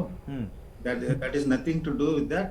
సో పొలిటికల్ గా రాజకీయంగా దీన్ని డైవర్ట్ చేస్తున్నారు మ్యాటర్ అని చెప్పేసి ఆయన బయటకు వచ్చి చెప్పారు. దాంతో మాకు కొంత రిలీఫ్ వచ్చింది. ఓకే, ఎందుకంటే కరోనా వైరస్ తో స్ట్రగుల్ అయ్యాం, తర్వాత ట్రూ అప్ చార్జెస్ అంటే భయపడ్డాం, ఇప్పుడు పవర్ ఇష్యూ అంటే because the power is the energy is the life line of the country. So it is taking care of everything. So పారిశ్రామిక రంగానికి ఏమైనా ఇబ్బంది కర పరిస్థితి ఉంది అనుకుంటున్నారా లేదనుకుంటున్నారా? As of today there is nothing like that. ఈ రోజు వరకు ఇబ్బంది ఉన్నదని మాకు ఏం అనిపించట్లేదు. Okay, because this is a hype created by the political parties, nothing else. Correct గా పవర్ మినిస్టర్ నుంచి ఏదన్నా వస్తే రాజ్ కుమార్ ఎందుకు లేదండి, పవర్ మినిస్టర్ చెప్పింది కదా కుమారస్వామి గారు. ఇప్పుడు కోల్ నిల్వలు తగ్గిపోయినాయని అన్ని రాష్ట్ర ప్రభుత్వాలు అఫీషియల్గా డిక్లేర్ చేస్తూ ఉన్నాయి. మన తెలంగాణ రాష్ట్రం చూసుకుంటే ఇక్కడ కూడా 3 రోజులకి వేరే స్టేషన్లలో భూపాలపల్లి కేటీపీపీ లాంటిది ఒక 10 రోజులకు నిల్వలు ఉన్నట్టుగా తెలుస్తున్నది. ఇప్పుడు సింగరేణి వాళ్ళు రెగ్యులర్గా ఇవ్వాల్సినటువంటి కోల్ కూడా ఇప్పుడు కేటీపీఎస్కి కానీ బీటీపీఎస్కు రెగ్యులర్గా రోజు రావాల్సినంత రావడం లేదనేది మనకు సమాచారం ఉంది. ఇప్పుడు కేటీపీపీలో క్యాప్టివ్ మైన్ ఉంది కాబట్టి ఆ తాడిచెర్ల నుండి డైరెక్ట్గా జెన్కోనే బొగ్గును తీసుకొని వాడుకునే ప్రయత్నం చేస్తూ ఉన్నారు. మరి సింగరేణి నుంచి రావాల్సినవి రావడం లేదు, కేంద్ర ప్రభుత్వం హోల్డ్ చేసినట్టుగా మనకు సమాచారం ఉంది. ఇప్పుడు ఏం క్రైసిస్ లేకపోతే ఇవంతా జరగదు కదా. క్రైసిస్ అయితే కోల్ ప్రొడక్షన్ విషయంలో కానీ ట్రాన్స్పోర్ట్ విషయంలో కానీ గవర్నమెంట్ ఆఫ్ ఇండియా కానీ రాష్ట్ర ప్రభుత్వాలు కానీ ఈ పాండమిక్ సిచ్యువేషన్లో కొంత మానిటరింగ్ చేయలేదని చాలా స్పష్టంగా అర్థమవుతా ఉన్నది. ఇప్పుడు ఆంధ్రప్రదేశ్ విషయానికి వస్తే వీటీపీఎస్ కానీ ఆర్టీపీపీ కానీ యూనిట్లు షట్ డౌన్ చేస్తూ ఉన్నారు. ఎందుకంటే వాళ్ళకు ఓపెన్ యాక్సెస్లో ₹2కు ₹2.35 ₹2.40 యూనిట్ దొరుకుతుందని కదా అని మొత్తం ఈ ఉన్న థర్మల్ స్టేషన్ని ఆపేసుకొని లేదంటే 50% లోడ్కి జనరేట్ చేసుకుంటా ఓపెన్ యాక్సెస్కి వెళ్ళిపోయినారు. ఇవాళ ఓపెన్ యాక్సెస్ పరిస్థితి ఏంది? ఓపెన్ యాక్సెస్లో ఓపెన్ బిడ్డింగ్లో మనం కొనాలంటే గతంలో ₹2.35 యావరేజ్ రేట్ ఉండేది. మొన్న 11వ డేట్ రోజు 11th డేట్ రోజు ₹20 వెళ్ళిపోయింది. ఇప్పుడు యావరేజ్గా చూసినా ₹15.85 ఒక యూనిట్ దొరుకుతూ ఉన్నది. మళ్ళీ ఇవన్నీ ట్రూ అప్ చార్జెస్ రూపంలో. ఎందుకంటే మనం థర్మల్ స్టేషన్స్ యాజ్ యూజువల్గా థర్మల్ స్టేషన్ కట్టుకునేది విద్యుత్ జనరేషన్ చేయడం కోసం ప్రజలకు సప్లై చేయాలి. దానికి ఉన్న కెపాసిటీలో మనం జనరేషన్ చేసుకోవాలి. ఇప్పుడు వారు చెప్పినట్టుగా గవర్నమెంట్ ఆఫ్ ఇండియా ఎందుకు చేయలేదు? వాళ్ళు గవర్నమెంట్ ఆఫ్ ఇండియా నుంచి పవర్ మినిస్టర్ అనౌన్స్ చేసిండు, ప్రైమ్ మినిస్టర్ లెవెల్లో రివ్యూ మీటింగ్స్ అయితే ఉన్నాయి. అన్ని రాష్ట్ర ప్రభుత్వాల్లో ఇది ఒక పెద్ద ప్రధాన అంశంగా నడుస్తూ ఉన్నది. రాబోయే రోజులలో ప్రభుత్వాల భయం ఏంటంటే ఇప్పుడు జరిగింది ఏదో జరిగిపోయింది, షార్టేజ్ అనేది వచ్చేసింది. దీన్ని ఓవర్కమ్ చేస్తూ విద్యుత్ అంతరాయం లేకుండా విద్యుత్తును ఎలా సప్లై చేయాలనే దాని మీద ఫోకస్ చేసినట్టుగా మనకు అర్థమవుతా ఉన్నది. ఇంకా సమన్వయంతో పనిచేయాలని నేను నా విజ్ఞప్తి. ఎస్ సూర్యప్రకాష్ గారు, ఇలాంటి పరిస్థితుల్లో చట్టపరంగా ఉన్నటువంటి హక్కులేంటి, చట్టపరంగా ఉన్నటువంటి అడ్డంకులేంటి, చట్టపరంగా ఉన్నటువంటి సౌలభ్యాలేంటి, అనుకూలతలేంటి? ఇప్పుడు మీరు చాలా కూలంకషంగా చర్చ జరిగింది ఈ కోల్ సప్లై విషయంలో. దీనికి బాధ్యులు ఎవరు అనే దానికంటే కూడా అసలు సిస్టమ్స్ పనిచేస్తున్నాయా అనేది మనం ఎక్కువగా ఆలోచించాలి. ఇప్పుడు ఈ కోల్ పాలసీని మనం వారు చెప్పినట్టుగా కోల్ ఎలకేషను మనకి లాంగ్ టర్మ్ ఎలకేషను, షార్ట్ టర్మ్ ఎలకేషను అది 2007లో ఒకసారి రివైజ్ చేశారు. ప్రయారిటీస్ ఏ సెక్టార్కి ఎలా అలాట్ చేయాలనేది ఉంది. కోల్ మినిస్ట్రీ ఇచ్చింది. Coal ministry and power ministry they are in constant consultation on this issue right from the beginning. It is the regular process. అలాగే 2017లో శక్తి policy అని మళ్ళీ కొత్తగా ఒకటి తీసుకొచ్చారు. ఆ శక్తి పాలసీ ప్రకారము ఈవెన్ 2007 పాలసీ కూడా 75% ఇండిజినియస్ కోల్ వాడి 25% ఓవర్సీస్ కోల్ కానీ లేకపోతే మధ్యలో కొంత కమర్షియల్ ఇది పెట్టారు. ఈ బిడ్డింగ్ అని పెట్టారు. ఈ బిడ్డింగ్లో కూడా కొనుక్కోవచ్చు మీరు, అంటే కొంచెం ఎక్కువ రేట్ వస్తుంది. ఆ సదుపాయము మనకు ఈ రూల్స్ ద్వారా కల్పించారు ministry of power as well as ministry of coal and regulatory commission. So ఈ అదనపు ఖర్చు అవుతుంది ఏది మనం బయట నుంచి కొనుక్కొస్తే. ఆ తర్వాత ఈ బిడ్డింగ్లో అదనపు ఖర్చుకి దాన్ని పాస్ త్రూ టారిఫ్లో, జనరేషన్ టారిఫ్లో పాస్ త్రూ చేయడానికి కూడా రెగ్యులేటరీ కమిషన్స్ అవి రెగ్యులేషన్స్ చేసింది. సో ఆ విధంగా ఈ 25% సప్లిమెంట్ చేయాల్సిన కోల్కి రిస్క్ లేకుండా ప్రభుత్వం ఏర్పాటు చేసింది. రెగ్యులేటరీ కమిషన్స్ ప్రభుత్వాలు ఏర్పాటు చేసినాయి. అది ఎక్కడ ఫెయిల్ అయింది ఇప్పుడు అనేది అది కోల్ మినిస్ట్రీ వాళ్ళు, మన జెన్కో వాళ్ళు, అదే కోల్ ప్రొడక్షన్ వాళ్ళు, జెన్కో వాళ్ళు, మిగతా వాళ్ళు, ముఖ్యంగా రెగ్యులేటరీ కమిషను ఇది మొత్తం సెక్టార్ అంతా రెగ్యులేటరీ కమిషన్ చేతిలో పెట్టారు. ఇప్పుడు ఏది మన రిఫార్మ్ ప్రాసెస్ స్టార్ట్ అయిన తర్వాత ఎలక్ట్రిసిటీ యాక్ట్ 2003 కింద now the earlier APSCB and government రెండు రెగ్యులేటరీ వాళ్ళ చేతుల్లో ఉంది మొత్తం సెక్టర్ అంతా. అప్పుడు దాన్ని వాళ్ళని తీసి అసలు ఏపీఎస్సిబిని తీసి పారేసి గవర్నమెంట్ని డిస్టెన్స్ చేసి ఈ కమిషన్స్కి మొత్తం ఈ సెక్టార్ మీద రెగ్యులేటరీ ఇది పవర్ ఇచ్చారు. Except generating companies. Generating companies మీద మాత్రం లేదు. జనరేటింగ్ కంపెనీస్ మీద గవర్నమెంట్కే ఉంది పవర్. ఏది వాళ్ళని కంట్రోల్ చేసే పవర్ ఓన్లీ గవర్నమెంట్. అది కూడా ఎక్స్ట్రాడినరీ సర్కమ్స్టాన్సెస్లోనే గవర్నమెంట్ కంట్రోల్ చేయాలి. Otherwise government should not do it. Section 11 of the act కింద. సో ఈ పరిస్థితిలో ఇక్కడ సడన్గా వచ్చింది, మన మిత్రులు చెప్పినట్టుగా సడన్గా లోడ్ పెరగలేదు, సడన్గా దాని పేరు ఏంటి షార్టేజ్ రావడానికి కూడా అవకాశం లేదు. ఏమండి, it is only we don't know who somebody has to do. పెద్ద ఎవరు చేయాలి? గవర్నమెంట్ ఏది మన జనరేటింగ్ కంపెనీస్ మీద గవర్నమెంట్ కంట్రోల్ చేసి ఎందుకు చేయట్లేదని చూడాలి. తర్వాత ఈ రెగ్యులేటరీ కమిషను డిస్ట్రిబ్యూషన్ కంపెనీస్ వాళ్ళు కోల్ సప్లైకి ఎందుకు అదే మన జనరేటింగ్ కంపెనీస్కి ఎందుకు పేమెంట్ చేయట్లేదు? They have to pay their payment. ఇప్పటికే బకాయిలు ఉన్నాయి, చాలా పెద్ద మొత్తంలో పెరిగిపోయిన బకాయిలు ఉన్నాయి. డిస్కమ్లు, జెన్కోలు కోల్ సప్లైర్స్ కు చాలా పెరిగిపోయిన సందర్భాలు ఉన్నాయి. ఇది కూడా ఒక కారణం మీరు చెప్తున్నట్టుగా. సో మరి ఎవరు మానిటరింగ్ చేయాలి? ఏ పాయింట్ లో మానిటరింగ్ చేయలేకపోయారు? అలా మానిటరింగ్ చేయడంలో విఫలమైన వాళ్ళ మీద ఎటువంటి బాధ్యతను వాళ్ళ మీద మోపాలి?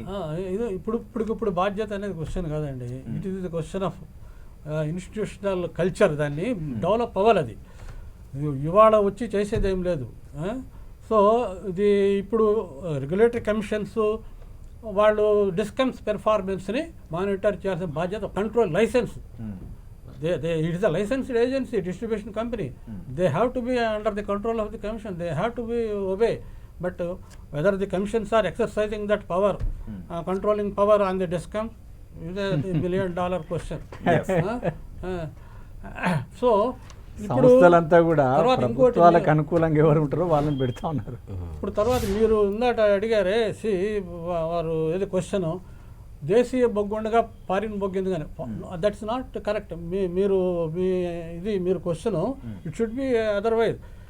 దేశీయ బొగ్గుని మనం వెంటనే ఇప్పుడు మనం బతికుండగానే మనం అంతా వాడేయడానికి కాదు. ఎన్ని సంవత్సరాలకు వస్తుంది బొగ్గు? ఇంకా మన తర్వాత జనరేషన్స్ ఎంతమంది ఉన్నారు? సో మొత్తం గ్లోబులో ఉన్నాయని మనం అవసరం లేని చోట కంటే మనం దాన్ని ఇంపోర్ట్ చేసుకోవడం అనేది అది పాలసీ. దానికి పాలసీ చేసింది అది. సో కాబట్టి ఇంపోర్ట్ చేయాలి. ఇంపోర్ట్ చేసుకున్న దాని మీద రిస్కులన్నీ హెడ్ చేశారు. కమిషన్స్ అన్నీ రిస్కులన్నీ తగ్గించారు. సో ఆ సిస్టమ్ని ఇంప్లిమెంట్ చేయాలి. తర్వాత ఇప్పుడు సపోజ్ నిజంగానే కమిషన్ క్రైసిస్ వచ్చిందని నేనైతే నమ్మట్లేదు. అది క్రియేటెడ్ అని కూడా అంటలేదు నేను. మేబీ నెగ్లిజెన్స్, ఎవరో సంబడి నవీడే so many thing, everybody talks everything. That is ఆయన చెప్పిన అదే అందుకే 3 రకాలని వినిపిస్తున్నారు. ఒకటి సహసిద్ధంగా వచ్చిందా, లేకపోతే నెగ్లిజెన్సీ వల్ల వచ్చిందా, లేకపోతే కృత్రిమంగా క్రియేట్ ఇప్పుడు చేశారు. ఆయన ఇండస్ట్రియల్ సెక్టార్ నుంచి రిప్రజెంట్ చేసిన ఆయన భూమయ్య గారు ఎవరు ఆయన చెప్పారు కదండి, మినిస్ట్రీ ఆఫ్ పవర్ చెప్తేనే మేము దాన్ని నమ్ముతాము, మిగతా వాడు చెప్పి నమ్మము, చెప్పి ఊరిని పరుగులెత్తి అటు ఇటు చేయము మేమని చెప్పారు. కరెక్ట్గా చెప్పారు ఆయన. నేను కూడా మినిస్ట్రీ ఆఫ్ పవర్ వెబ్సైట్లో చూశాను, వాళ్ళు ఏమైనా అడ్వైజ్ సర్క్యులర్ ఏమైనా ఇచ్చారా నేను లెటర్ నాకైతే కనపడలే. మరి ఐ డోంట్ నో, నేను సరిగ్గా చూడలేదు అంటే తెలియదు. మినిస్ట్రీ ఆఫ్ అలాంటి సందర్భంలో ఈ రాష్ట్రాలు పెడుతున్న గగ్గోల్ని కేంద్ర ప్రభుత్వం అత్యవసరంగా గగ్గోలని ఎవరన్నారండి? ఇప్పుడు గగ్గోలు అనేది ఇప్పుడు ప్రజల నుంచి రావాలండి. రాష్ట్రాలు గగ్గోలు, ప్రజల నుంచి గగ్గోలు వచ్చిందా? ఇవాళ మాకు కరెంట్ లేక ఇప్పుడు ఆయన ఇండస్ట్రీస్ అయినా మాకైతే ఇప్పుడు ఆంధ్రప్రదేశ్ అయినా చెప్పాడు, ఇప్పటికైతే మాకు బాగానే ఉంది కరెంట్, మాకేం కట్ కాలేదని ఆయన చెబుతున్నాడు. ఆయన వేరే రాష్ట్రాలలో కట్ అవుతుందని వస్తుంది. వేరే రాష్ట్రాల సంగతి మనకి తెలుసా? తెలిసి చెప్తున్నారా? ఇప్పుడు నేను వెబ్సైట్ చూశానండి, కైండ్లీ హియర్ మీ, నేను I have seen the website of CA, central electricity regulatory commission. ఇప్పుడు మీకు వచ్చే ముందే చూశాను. ఈ లాస్ట్ 1 వీక్లో షార్టేజ్ ఉన్నది ఓన్లీ ఉత్తరాఖండ్, దాని పేరు J&K. అక్కడ ఉన్న రికార్డు ప్రకారం, అక్కడ ఉన్న రికార్డు అది. మనం ఏదో మాట్లాడుతున్నాం మరి. అది అంటే కేంద్ర విద్యుత్ మంత్రిత్వ శాఖ దీన్ని స్పష్టంగా చెప్పట్లేదు కాబట్టి రాష్ట్రాల గగ్గోల్ని పరిగణలోకి తీసుకోవాల్సిన అవసరం లేదు అంటారు. గగ్గోలు అనేది కాదండి, రాష్ట్రాలు రాష్ట్రాలు వాళ్ళ పని అవి చేస్తున్నాయా? వాళ్ళ generating companies, for example Genco, ఇప్పుడు నేను ఏపీలో థర్మల్ స్టేషన్స్ పొజిషన్ చూశాను. ఒక్క విజయవాడ థర్మల్ స్టేషన్లో మాత్రం హాఫ్ డేకి ఉన్నాయి. మిగిలిన 3 అంటే ఇవి RTPP, తర్వాత కృష్ణపట్నము, ఇంకా ఎవరో హిందూజా. ఇప్పుడు 3 రోజులు కొంటున్నాయి విద్యుత్తుని, ఎక్స్చేంజ్ లో కొంటున్నాయి ఎక్కువ ధరకు పెట్టి. అది మళ్ళీ ఒకటండి, ఆయన ఇందాక చెప్పారు వారు, ఇది ఎవరు ఈయన చెప్పినట్టు వారు, అది వాళ్ళు ఆపేసి కొంటున్నారు 2 రూపాయలు కదా అనేది. ఆ బేస్ లోడ్ అనేది ఇది ఎప్పుడు ఉండాలండి. Thermal stations are base load stations. వాళ్ళు 24 గంటలు అట్ మినిమం PLF 70% 65% ఏదో ఉంటుంది. అది బేస్ లోడ్ ఉండాలి. అది కాకుండా నేను మొత్తం మానేశానంటే ఇట్ ఇస్ రాంగ్ స్టెప్. ఒకసారి విశ్లేషకులు ఉన్నారు వేణుగోపాల్ గారు. వేణుగోపాల్ గారి దగ్గరికి మళ్ళీ వెళ్దాం. వేణుగోపాల్ గారు, మొత్తం అందరి విశ్లేషణను చూశారు. సో మీరు ఏ విధంగా చెప్తారు? సో ఎవరి మీద బాధ్యత మోపాల్సిన అవసరం ఉంది? ఈ క్రైసిస్ రాబోయే రోజులు ఎటువంటి పరిణామాలకు దారితీసే అవకాశం ఉంది? సద్దుమణిగిపోయే అవకాశం ఉందా? ఇప్పుడు అందువల్ల ఏంటంటే ప్రధానంగా కేంద్ర ప్రభుత్వం అలాగే రాష్ట్ర ప్రభుత్వాలు అనుసరిస్తున్న విధానాలు ఏమైతే ఉన్నాయో వాటితో ఈ పరిస్థితి ముడిపడి ఉంది. రాజస్థాన్ అంతేగాని విధానాలతోనూ అవి తీసుకునే నిర్ణయాలతోనూ చర్యలతోనూ సంబంధం లేకుండా ఇవేవో వాటంతట అవే ఈ సమస్యలు రావు. ఒకటి, ఇవాళ మనకి ప్రైవేటైజేషన్ అనేది ఒక సర్వరోగ నివారణగా ఉంది కేంద్ర ప్రభుత్వానికి. ప్రభుత్వ రంగ సంస్థలను దెబ్బతీయటం, వాటిని అమ్మేయటం, లేకపోతే మూత పెట్టడం ఒక కార్యక్రమంగా చేస్తుంది. ఇప్పుడు ఇందాక మనకి మోహన్ రావు గారు, అనిల్ కుమార్ గారు 2-3 పాయింట్లు చెప్పారు. ఇప్పుడు కేంద్ర ప్రభుత్వం దాని మంత్రిత్వ శాఖలు ప్రకటనలు చేయటం లేదు కనుక వాళ్ళంతా మహా బుద్ధిమంతులు, ఇంకెవరిదో తప్పు ఉందని మనం భ్రమపడకూడదు. ఎందుకంటే ఇవాళ ప్రభుత్వ రంగ సంస్థలని దెబ్బతీసి ప్రైవేటు వాళ్ళకి ఈ వ్యాపార అవకాశాలన్నీ కట్టబెట్టాలి. అందులో కూడా మొనోపోలీ హౌసెస్కి, అవి అనేక రంగాల్లో మనకు కనపడుతుంది. ఇంకొక ఉదాహరణ మీకు ఇస్తే, బొగ్గే అంటున్నాం. మనకు ఆంధ్రప్రదేశ్లో మనకి ఈ గ్యాస్ బేస్డ్ థర్మల్ ప్రాజెక్ట్స్ ఉన్నాయి. కేజీ బేసిన్ నుంచి వాటికి కేటాయింపులు జరిగినాయి, ONGC నుంచి కేటాయింపులు జరిగినాయి. ఈ మధ్యకాలంలో మనకి కృష్ణా గోదావరి బేసిన్లో కేజీ D6 నుంచి కూడా రిలయన్స్ ఉత్పత్తి చేస్తుంది, ONGC కూడా కొత్తగా ఉత్పత్తి చేస్తుంది. కానీ గతంలో చేసిన కేటాయింపుల ప్రకారం ఆ గ్యాస్ని వీటికి సరఫరా చేయించడంలో కేంద్రం, పైగా మీరు మార్కెట్లో వేలం ద్వారా అమ్ముకోవచ్చు. వేలం ద్వారా అమ్ముకోవటం అంటే ఏంటండి? Legalized black marketing. అంటే కేంద్రం ఏ బొగ్గు, ఏ గ్యాస్ ఆధారిత ప్రాజెక్టులకు గ్యాస్ కేటాయించిందో ఆ గ్యాస్ కేటాయించే బాధ్యతను వదిలేసుకుంది. నాకేం సంబంధం లేదు, వాళ్ళ ఇష్టం వాళ్ళు అమ్ముకుంటారు, మీరు అధిక ధరకు కావాలంటే వేలంలో కొనుక్కోండి, ఆ భారాలన్నీ తీసుకెళ్లి వినియోగదారుల మీద మోపండనే అత్యంత బాధ్యత రహితమైన ధోరణితో ఇవాళ కేంద్ర ప్రభుత్వం వ్యవహరిస్తుంది. అందువల్ల ఏంటంటే ఈ ప్రభుత్వాల విధానాలతో ఇవన్నీ ఈ సమస్యలు ముడిపడి ఉన్నాయి తప్ప వాటి అంతటా అవి వచ్చినాయి కాదు. అదేవిధంగా ఇప్పుడు ఇక్కడ దేశంలో బొగ్గు కొరత సృష్టించి ఇందాక మన అనిల్ కుమార్ గారు చెప్పారు కూడా, ఈ అదానీకి విదేశాల్లో కొనుక్కుని ఆస్ట్రేలియాలో కానీ వేరే చోట కానీ ఆ బొగ్గు గనుల నుంచి మళ్ళీ ఇక్కడ దిగుమతి చేసుకుని వాటితో మళ్ళీ ఇక్కడ విద్యుత్ సంస్థలతో కొనుగోలు చేసే ఒప్పందాలు చేయించడం అంటే ఏంటి? ప్రభుత్వ రంగ సంస్థలను దెబ్బతీయటం, ప్రైవేటు రంగ సంస్థలకి ముఖ్యంగా మొనోపొలీ హౌసెస్కి ఈ అవకాశాలన్నీ కల్పించి వాళ్ళ లాభాలు విపరీతంగా పెరగటానికి, తర్వాత ఆ భారాలన్నీ ప్రత్యక్షంగా పరోక్షంగా వినియోగదారుల మీద మోపే పద్ధతిలో ఇవి నడుస్తాయి. దానికి ఏంటంటే ఉదాహరణ, ఇవాళ స్వేచ్ఛ మార్కెట్లో నిజంగా కొరత లేకపోతే స్వేచ్ఛ మార్కెట్లో 15-20 రూపాయలకి ఎందుకు పెరుగుతాయి? కొరత లేదని మనం భ్రమపడుతున్నామా? స్వేచ్ఛ మార్కెట్లో ఇప్పుడు ఇంత మొన్నటి దాకా వచ్చింది 2-3 రూపాయలు 4 రూపాయల లోపే వచ్చినాయి. కానీ ఇవాళ 15-20 రూపాయలకి ఎందుకు పెరిగినాయి? ఎవరి జేబులోకి వెళ్తున్నాయి ఈ లాభాలు? ఇప్పుడు ఆ విద్యుత్తు ఉత్పత్తికి అయ్యే వ్యయమేమో అకస్మాత్తుగా పెరగలేదు కదా. అంటే ఏంటి? కొరత సృష్టించడం వల్ల విపరీతంగా ఛార్జీలు పెంచేసి ఇక్కడ విద్యుత్ కోత ఉండకూడదు కనుక మేము అవి కొనుగోలు చేసి సరఫరా చేస్తున్నామంటారు. రేపేమవుతుంది? ఇది విద్యుత్ నియంత్రణ కమిషన్ అనుమతించిన వ్యయానికి మించి మాకు అధిక వ్యయం అయింది, ఆ అధిక వ్యయం మొత్తాన్ని ట్రూ అప్ కింద వినియోగదారుల నుంచి వసూలు చేసుకోవటానికి మాకు అనుమతి ఇవ్వమని రేపు వస్తారు. ఆ భారాలన్నీ వినియోగదారుల మీద పడతాయి. ఇందాక మన ఏపీ సిఐ అయినా చెప్పారు ఏమని, మాకు పరిశ్రమలకు ఇంతవరకు రావట్లేదని. కానీ మొన్న డిస్కామ్ల అధికారులు డొమెస్టిక్ వినియోగదారులకు విద్యుత్ కోత విధించి పరిశ్రమలకు సరఫరా చేస్తామని వారు చెప్పినట్లు వార్తలు వచ్చినాయి. అందువల్ల ఆ భారం అంతా కూడా డొమెస్టిక్ వాళ్ళ మీద పడుతుంది, ఇంకా మిగతా చిన్న చిన్న పరిశ్రమల మీద పడుతుంది. అంటే వేణుగోపాల్ గారు ఇప్పటికే కొన్ని రాష్ట్రాలు అధికారికంగానే విద్యుత్ కోతను పవర్ కట్స్ విధిస్తూ ఉన్నాయి. ఈ సంక్షోభం తెలుగు రాష్ట్రాలకు పాకుండా ఉండాలి అంటే ఇమ్మీడియట్ గా ఏం చేయాల్సిన అవసరం మనకి కనిపిస్తుంది. ఇప్పటికే ఆంధ్రప్రదేశ్ లో అలా ప్రతిపక్షాలు అలాంటి మాటలని వినిపిస్తూ ఉన్నాయి, రాబోయే రోజుల్లో పవర్ కట్స్ ఉంటాయని. కానీ ప్రభుత్వం మాత్రం ఏదైనా చేసే అవసరమైతే ఫ్రీ మార్కెట్ లో ఎక్స్చేంజ్ నుంచి పవర్ కొనుగోలు చేసి ప్రజల మీద మాత్రం ఆ ఇబ్బందిని పెట్టడం, పవర్ కట్స్ మాత్రం రావు అని చెప్తున్నారు. తెలంగాణలో మాత్రం ప్రస్తుతానికి అయితే మిగిలిన విద్యుత్ ఉంది. కానీ ఓ పక్క సంక్షోభము మన కళ్ళ ముందు కనిపిస్తోంది. ఇది తెలుగు రాష్ట్రాలకు రాకుండా ఉండాలంటే ఏం చేయాలి? దానికి ఒక్క విషయం అండి, ఇప్పుడు ఈ విద్యుత్ రంగాన్నంతా విద్యుత్ నియంత్రణ కమిషన్లు నియంత్రిస్తాయనే అభిప్రాయం కూడా సరికాదు. ఎందుకంటే డిస్ట్రిబ్యూషన్ కంపెనీలు కానీ ట్రాన్స్మిషన్ కంపెనీలు కానీ లైసెన్సీలుగా విద్యుత్ నియంత్రణ కమిషన్ నియంత్రణ కింద ఉన్నాయి తప్ప ఉత్పత్తి లేవు. అలాగే బొగ్గు సంస్థలు కానీ గ్యాస్ ఉత్పత్తి చేసే సంస్థలు కానీ వాటి ధరలు నిర్ణయించే విధానం కానీ ఈ నియంత్రణ కమిషన్ చేతిలో ఏమీ లేదు. అందువల్ల ఏంటంటే నియంత్రణ కమిషన్కున్న అధికారం కూడా చాలా పరిమితం ఒకటి. రెండోది ఏంటి, ఇవాళ అవసరమైన మేరకు బొగ్గు ఉత్పత్తి పెంచి వాటి రవాణాకు కూడా అవసరమైన ఏర్పాట్లు చేయాలి. ఇప్పుడు ఇన్నాళ్ళు మనకి ఇప్పుడు రెన్యూబుల్ ఎనర్జీ అంటే సోలారు విండు పవర్ని మనం బాగా పెంచేసేయాలి బ్రహ్మాండంగా, అది చాలా చవకగా వస్తుంది, థర్మల్ విద్యుత్ ప్రాజెక్టులని క్రమేణా మూసేయాలని వాదనలు చేస్తున్నారు. కానీ ఇవాళ పరిస్థితి ఏంటి, అది కాలక్రమేణా చాలా జాగ్రత్తగా దశల వారీగా చేయాల్సిన పని తప్ప ఒక్కసారిగా చేస్తే ఇది ఇలాంటి సంక్షోభాలు వచ్చి పడతాయి.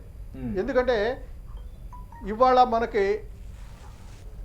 సోలారు విండ్ పవర్ని బ్యాటరీల్లో నిల్వ చేసి అవసరమైనప్పుడు మనకి సరఫరా చేయటానికి అది ఎకనామికల్గా వైబుల్గా ఉన్న సిస్టమ్ ఈ రోజు దాకా ఇంకా డెవలప్ కాల. అది లేకుండా వాటి మీద ఎక్కువగా ఆధారపడితే మనకు ఎలాంటి దుష్పరిణామాలు వస్తాయంటే మీకు ఆంధ్రప్రదేశ్ అనుభవమే చెప్తా. మొన్న 2019-20కి సంబంధించి ట్రూ అప్ క్లెయిమ్స్ చేసిన ఏపీ డిస్కామ్స్ నేను రేజ్ చేసిన అంశాల మీద నాకు సమాధానాలు పంపించారు. అందులో వాళ్ళు ఇచ్చింది ఏంటంటే ఆ సంవత్సరం 10,300 మిలియన్ యూనిట్ల విద్యుత్తుని బ్యాక్ డౌన్ చేశామని చెప్పారు. అంటే ఉత్పత్తి చేయొద్దని ఆ ఉత్పత్తి ప్రాజెక్టులకి ఆదేశాలు ఇచ్చి 833 కోట్ల రూపాయలు స్థిర ఛార్జీల కింద చెల్లించారు. అంటే ఏంటి, ఉత్పత్తి చేయని సరఫరా చేయని వినియోగించిన విద్యుత్తుని 833 కోట్లు, ఇదంతా రేపు జనం మీద పడుతుంది ఒకటి. రెండోది ఇదే సమయంలో స్వేచ్ఛ మార్కెట్లో 3,570 మిలియన్ యూనిట్లు కొని 1,500 కోట్ల రూపాయలు దానికి చెల్లించారు. అంటే అంటే అంటే అర్థం ఏంటి? దానికి ఇంకో కారణం కూడా చెప్పింది ఏంటి? రెన్యూబుల్ ఎనర్జీ అంటే సోలారు విండ్ ప్రాజెక్టులతో డిస్కాములు చేసుకున్న పీపీఎల్లో పెట్టిన నిబంధనల ప్రకారం ఆ యూనిట్లు ఎంత ఉత్పత్తి చేసినా డిస్కాములకు అవసరం ఉన్నా లేకపోయినా అంతకన్నా చౌకగా వేరే సోర్సెస్ నుంచి విద్యుత్ లభిస్తున్నా కూడా వాళ్ళ దగ్గర కొని తీరాల్సింది. అందువల్ల అయితే ఈ సోలారు విండ్ అనేవి మనకి ఇవాళ పీక్ డిమాండ్ని తీర్చగలిగే పరిస్థితి లేదు అక్కడ. ఇందాక సూర్యప్రకాశ్రావు గారు చెప్పినట్లు ఈ థర్మల్ విద్యుత్ ప్రాజెక్టులు బేస్ లోడ్ ప్రాజెక్టులుగా అంటే రోజుకి 24 గంటలు ఉత్పత్తి చేసే ప్రాజెక్టులుగా ఉండాల్సిన అవసరం ఉంది. అందువల్ల ఏంటంటే ఈ పవర్ మిక్స్ డిమాండ్ మనకి రోజులోనూ వారంలో నెలలో సీజన్గా ఫ్లక్చుయేట్ అవుతుంటుంది, హెచ్చు తగ్గులు ఉంటాయి. వాటికి అనుగుణంగా సాధ్యమైనంత వరకు ప్రాక్టికబుల్గా ఈ పవర్ మిక్స్ కూడా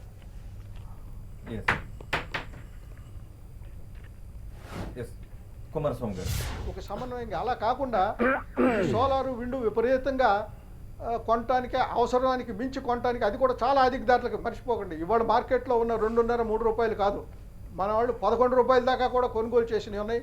విద్యుత్ రెగ్యులేటరీ కమిషన్ విచక్షణారహితంగా ఆ పీపీఎల్ అన్నిటికీ అనుమతులు ఇచ్చిన పరిస్థితి వల్ల ఇవాళ మనకి 10,000 మిలియన్ యూనిట్లు సర్ప్లస్ ఉన్న బయట కొనాల్సిన పరిస్థితి వచ్చిందంటే దానికి ప్రధాన కారణం ఇదే.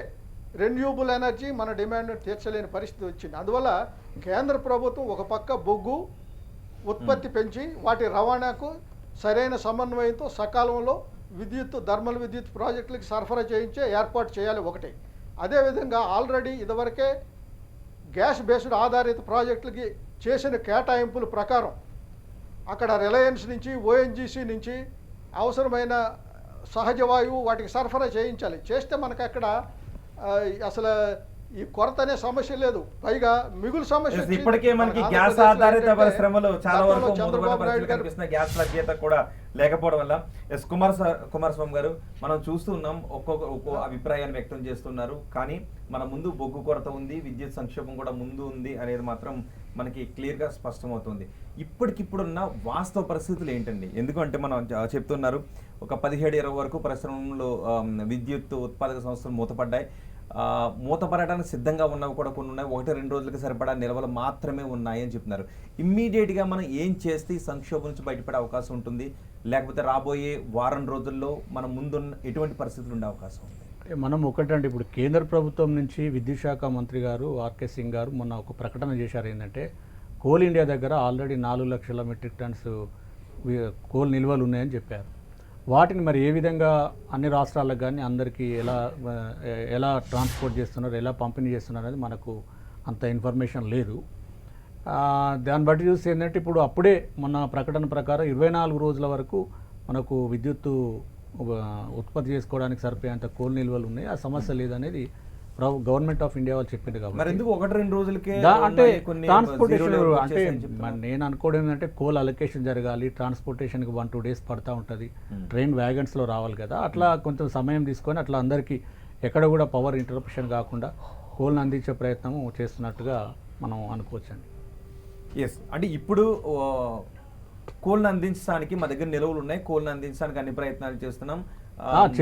ఇప్పుడు అన్ని సింగరేణి కోల్ మైన్స్ లో అన్ని కూడా ఇప్పుడు గవర్నమెంట్ ఆఫ్ ఇండియా వాళ్ళ అనుమతి లేనిది ఎక్కడికి కూడా డిస్పాచ్ చేయొద్దు అన్నట్టుగా వాళ్ళకు సర్క్యులర్ ఇచ్చినట్టు కూడా మనకు తెలిసింది.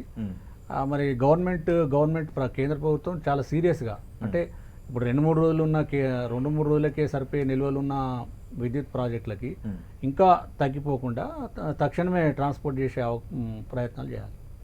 తెలంగాణలో లేదు, ఆంధ్రప్రదేశ్లో పరిస్థితి ఎలా చూస్తారు? తెలంగాణ ఆవిర్భావానికి ముందు అవహేళన చేసిన ఆంధ్ర పాలకులు తెలంగాణ ఇస్తే తెలంగాణలో అసలు విద్యుత్ కొరతను ఎట్లా సాల్వ్ చేస్తారు అన్న వాళ్ళు ఈరోజు తెలంగాణలో ఉన్న సింగరేణితోటి సమన్వయం చేసుకొని వాళ్ళ విద్యుత్ ప్రాబ్లం సాల్వ్ చేయాలనే పరిస్థితికి వచ్చింది.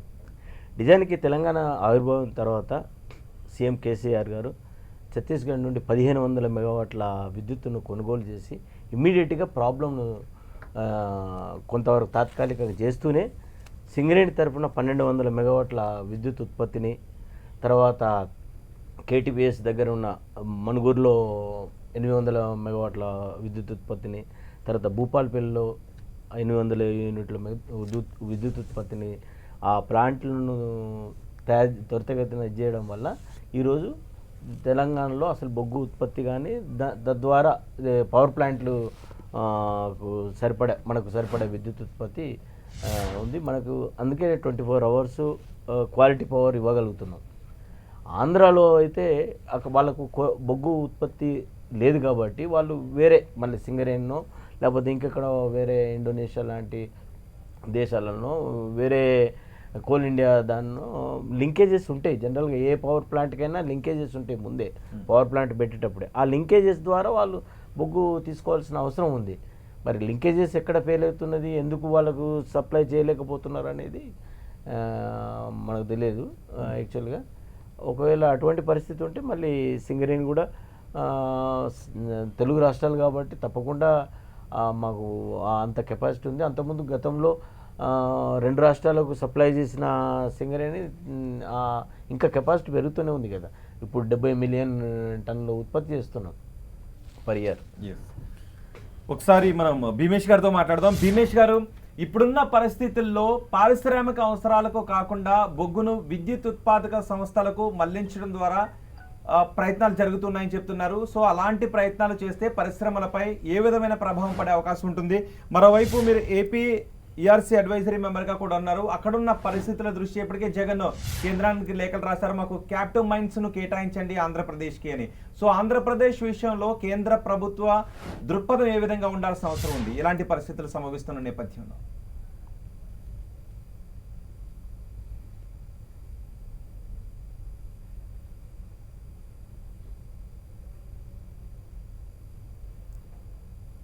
భీమేష్ గారు చెప్పండి. నాది కొంచెం అన్స్టేబుల్గా ఉంది ఇంటర్నెట్. ఇప్పుడు ఓకేనా అండి? క్లియర్గా ఉంది కదండి వాయిస్? వినిపిస్తుందండి. నా మాట వినిపిస్తుందండి భీమేష్ గారు? ఇప్పుడు వినపడుతుంది, చెప్పండి. ఎస్ భీమేష్ గారు, ఇప్పటికే బొగ్గు సంక్షోభం ఉంది అని రాష్ట్రాలన్నీ కూడా కేంద్ర ప్రభుత్వానికి లేఖలు రాసినాయి, బొగ్గు సంక్షోభాన్ని తీర్చండి అంటున్నాయి.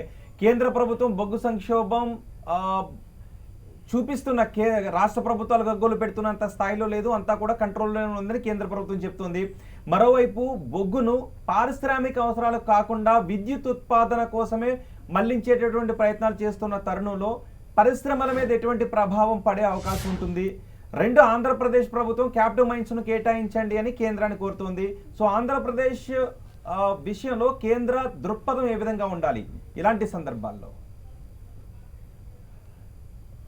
అంటే ఇప్పుడు state governments including Andhra Pradesh central గవర్నమెంట్కి లెటర్స్ రాయడం వాస్తవం. Chief minister of different states రాశారు, ఈ సంక్షోభం వస్తుంది ఎట్లా అని, నెక్స్ట్ 2 yearsలో రిజాల్వ్ చేయాలని. బట్ సెంట్రల్ గవర్నమెంట్ విధానం ఎలా ఉందంటే ఇప్పుడు వరకు అంత ఇష్యూ రాలేదు, దాని గురించి ఎందుకు మీరు డిస్కస్ చేస్తున్నారు అనేదే రివర్స్ అవుతున్నారు. They never accepted there is a crisis in coal. So ఇప్పటి వరకు అలా యాక్సెప్టెన్స్ లేదు కాబట్టి as an industrialist what we are thinking is we'll have abundant supply. మొన్న బాలినేని గారితో కూడా మాట్లాడాం, ఈ సైడ్ అలాంటిది ఏం లేదు, ఇదంతా పొలిటికల్గా వస్తుంది, మీరు దాని గురించి వరి అవసరం లేదు, ఎదురుంటే మేము ఓపెన్గా వస్తాం బయటకు అని చెప్పారు. సో ఇప్పుడు మేము ఏమని కామెంట్ చేయాలి దీని గురించి? అంటే ఏపీలో ఉన్న పరిస్థితిని ఎలా చూడాలి? ఏపీలో ఉన్న థర్మల్ విద్యుత్ కేంద్రాలు పూర్తి స్థాయిలో బొగ్గును వినియోగిస్తూ ఉత్పత్తి చేస్తున్న పరిస్థితి మనకు కనిపిస్తుందా? లేకపోతే ఎక్స్చేంజల్ నుంచి విద్యుత్తును కొంటున్నటువంటి పరిస్థితి కనిపిస్తుందా? ఎక్స్చేంజల్ నుంచి విద్యుత్తును కొంటున్న పరిస్థితి కనిపిస్తే అది రేపు ప్రజలపైన ఏదైనా భారం పడే అవకాశం ఉందా? ఇలాంటి సందర్భంలో కేంద్రం ఆంధ్రప్రదేశ్ గురించి ఏ విధమైన ఆలోచన చేయాలి? ప్రజల మీద భారం పడదు అనేది ఇంకప్పుడు ఏం లేదండి. ఇన్ కేసు ఇప్పుడు డిస్కామ్ అనే దాన్ని స్టీల్ మైన్ చేసుకోవాలి. స్టేట్ గవర్నమెంట్ డిస్కామ్ని టోటల్గా స్టీల్ మైన్ చేయాల్సిందే. because there are a lot of issues in discom performance కొంత స్ట్రీమ్ లైన్ అయితే నార్మల్ కన్స్యూమర్స్ రెసిడెన్షియల్ కస్టమర్స్ అందరికి కూడా ఇబ్బందులు రావు. బట్ ఇన్ కేస్ ఇదే ఇప్పుడు ప్రజెంట్ రన్ అవుతున్న తీరులో ఇంకా అదే కంటిన్యూ అవుతుంది discom, probably in case coal shortage issue వచ్చింది, let us think that way, అట్లా వస్తే వాటికి డెఫినెట్గా it is going to affect the industrialist who are dependent on coal, private industries. Government పరంగా వాళ్ళకి okay, they will divert all the coal to their government thermal power plants, AP Genco ఉండొచ్చు, ఇంకా ఎన్టీపీసీస్ అవ్వచ్చు. But in case that shortage comes, it will affect our industry a lot. So definitely industries will have to close down immediately. కానీ ఒకటి, power stations దగ్గర 22 రోజుల నుంచి ఒక నెల రోజులకు సరిపడా నిల్వలు అయితే ఉండాల్సిన అవసరం ఉంది. కానీ కేంద్ర ప్రభుత్వం నిల్వలు ఉన్నాయి కోల్ ఇండియా దగ్గర అని చెప్తున్నారు, వాటిని పంపిస్తాము అని చెప్తున్నారు. సో పవర్ స్టేషన్స్ దగ్గర నిల్వలు తగ్గిపోతున్నాయి అని ముందుగానే మేల్కొని ఆ విధమైన సప్లై వాటికి జరిగి ఉండాల్సిన అవసరం ఉంది కదా. కానీ అలా నిర్వహణ లోపం మనకి ఎక్కడ కనిపిస్తోంది? ఆ అంచనాల్లో లోపం మాత్రం స్పష్టంగా కనిపిస్తుందా లేదంటారా?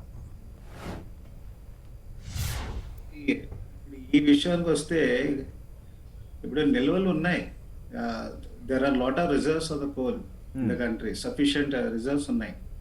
But why there is a delay in the logistics efforts, అంటే స్టేట్ గవర్నమెంట్ ఎఫర్ట్స్ అయినా తగ్గినాయా లేకపోతే వాట్ ఈస్ హ్యాపెనింగ్ అనేది we are unable to find out. But reserves are completely there, మాకున్న first hand information. But why they are not reaching the respective power plants in our state or in other states in time, లేదంటే minimum reserves as you said 20 days 30 days reserves ఉండాలని అంటే why they are coming down అనేది నాకు అర్థం కావట్లేదు. కుమారస్వామి గారు, ప్రస్తుతం భారతదేశం బొగ్గు మీదే పూర్తిస్థాయిలో ఆధారపడాల్సినటువంటి అవసరం ఉందా? బొగ్గు అవసరాలను క్రమక్రమంగా తగ్గించుకోవాలంటే ఏం చేయాలి? ఇదొకటి. ముఖ్యంగా ఇప్పుడు ఉన్న ఆంధ్రప్రదేశ్ పరిస్థితిని చూస్తే మీకు ఏమనిపిస్తుంది, ఎలా అంచనా వేస్తారు? ఇప్పుడు పెద్దలు మీ ఇంతకుముందు పెద్దలు చెప్పినట్టుగా మనకు కన్వెన్షనల్ ఎనర్జీ ఉండాల్సిందే. నాన్ కన్వెన్షనల్ మీరు చెప్తున్న రిన్యూవబుల్ ఎనర్జీ అనేది ప్యారల్గా మనం డెవలప్ చేసుకుంటూ పోవాలి. అది ఆ ఎనర్జీ మనం ఇప్పుడు దాదాపుగా మన ఇండియాలో 1,00,000 మెగావాట్ల పైన మనకు ఇన్స్టాల్డ్ కెపాసిటీ ఉన్నది. కానీ మనం ఎప్పుడు కూడా 1,00,000 మెగావాట్లు మనం వినియోగించే పరిస్థితి ఉండదు. సోలార్ సిస్టమే ఉన్నది, సన్లైట్ ఉన్నప్పుడే జనరేట్ అవుతూ ఉంటుంది. అదేవిధంగా విండ్ కానీ టైడల్ కానీ ఏదైనా కూడా అది 24 గంటలు మనం జనరేషన్ చేసే అవకాశం లేదు, సీజనల్. అట్లా అని చెప్పి డే టైంలో కానీ అది జనరేట్ చేసినప్పుడు వినియోగించుకొని ఆ రకంగా ప్యారల్గా డెవలప్ చేసుకుంటూ పోయి ఇప్పుడు థర్మల్ బేస్డ్ ఇప్పుడు ఇచ్చే థర్మల్ ప్రాజెక్ట్స్ అన్నీ కూడా సూపర్ క్రిటికల్, అంటే పొల్యూషన్ చాలా తక్కువగా ఉండే యూనిట్సే వస్తూ ఉన్నాయి ఇండియా మొత్తం. ఏపీలో కానీ తెలంగాణ కూడా ఇప్పుడు వచ్చేటివన్నీ కూడా 800 మెగావాట్ వస్తున్నారు. ఇంతకుముందు లేక 120 మెగావాట్లు 250 మెగావాట్స్ ఆ కాలం పోయింది. ఇప్పుడు అంతా super critical boiler energy power ప్లాంట్సే వస్తూ ఉన్నాయి.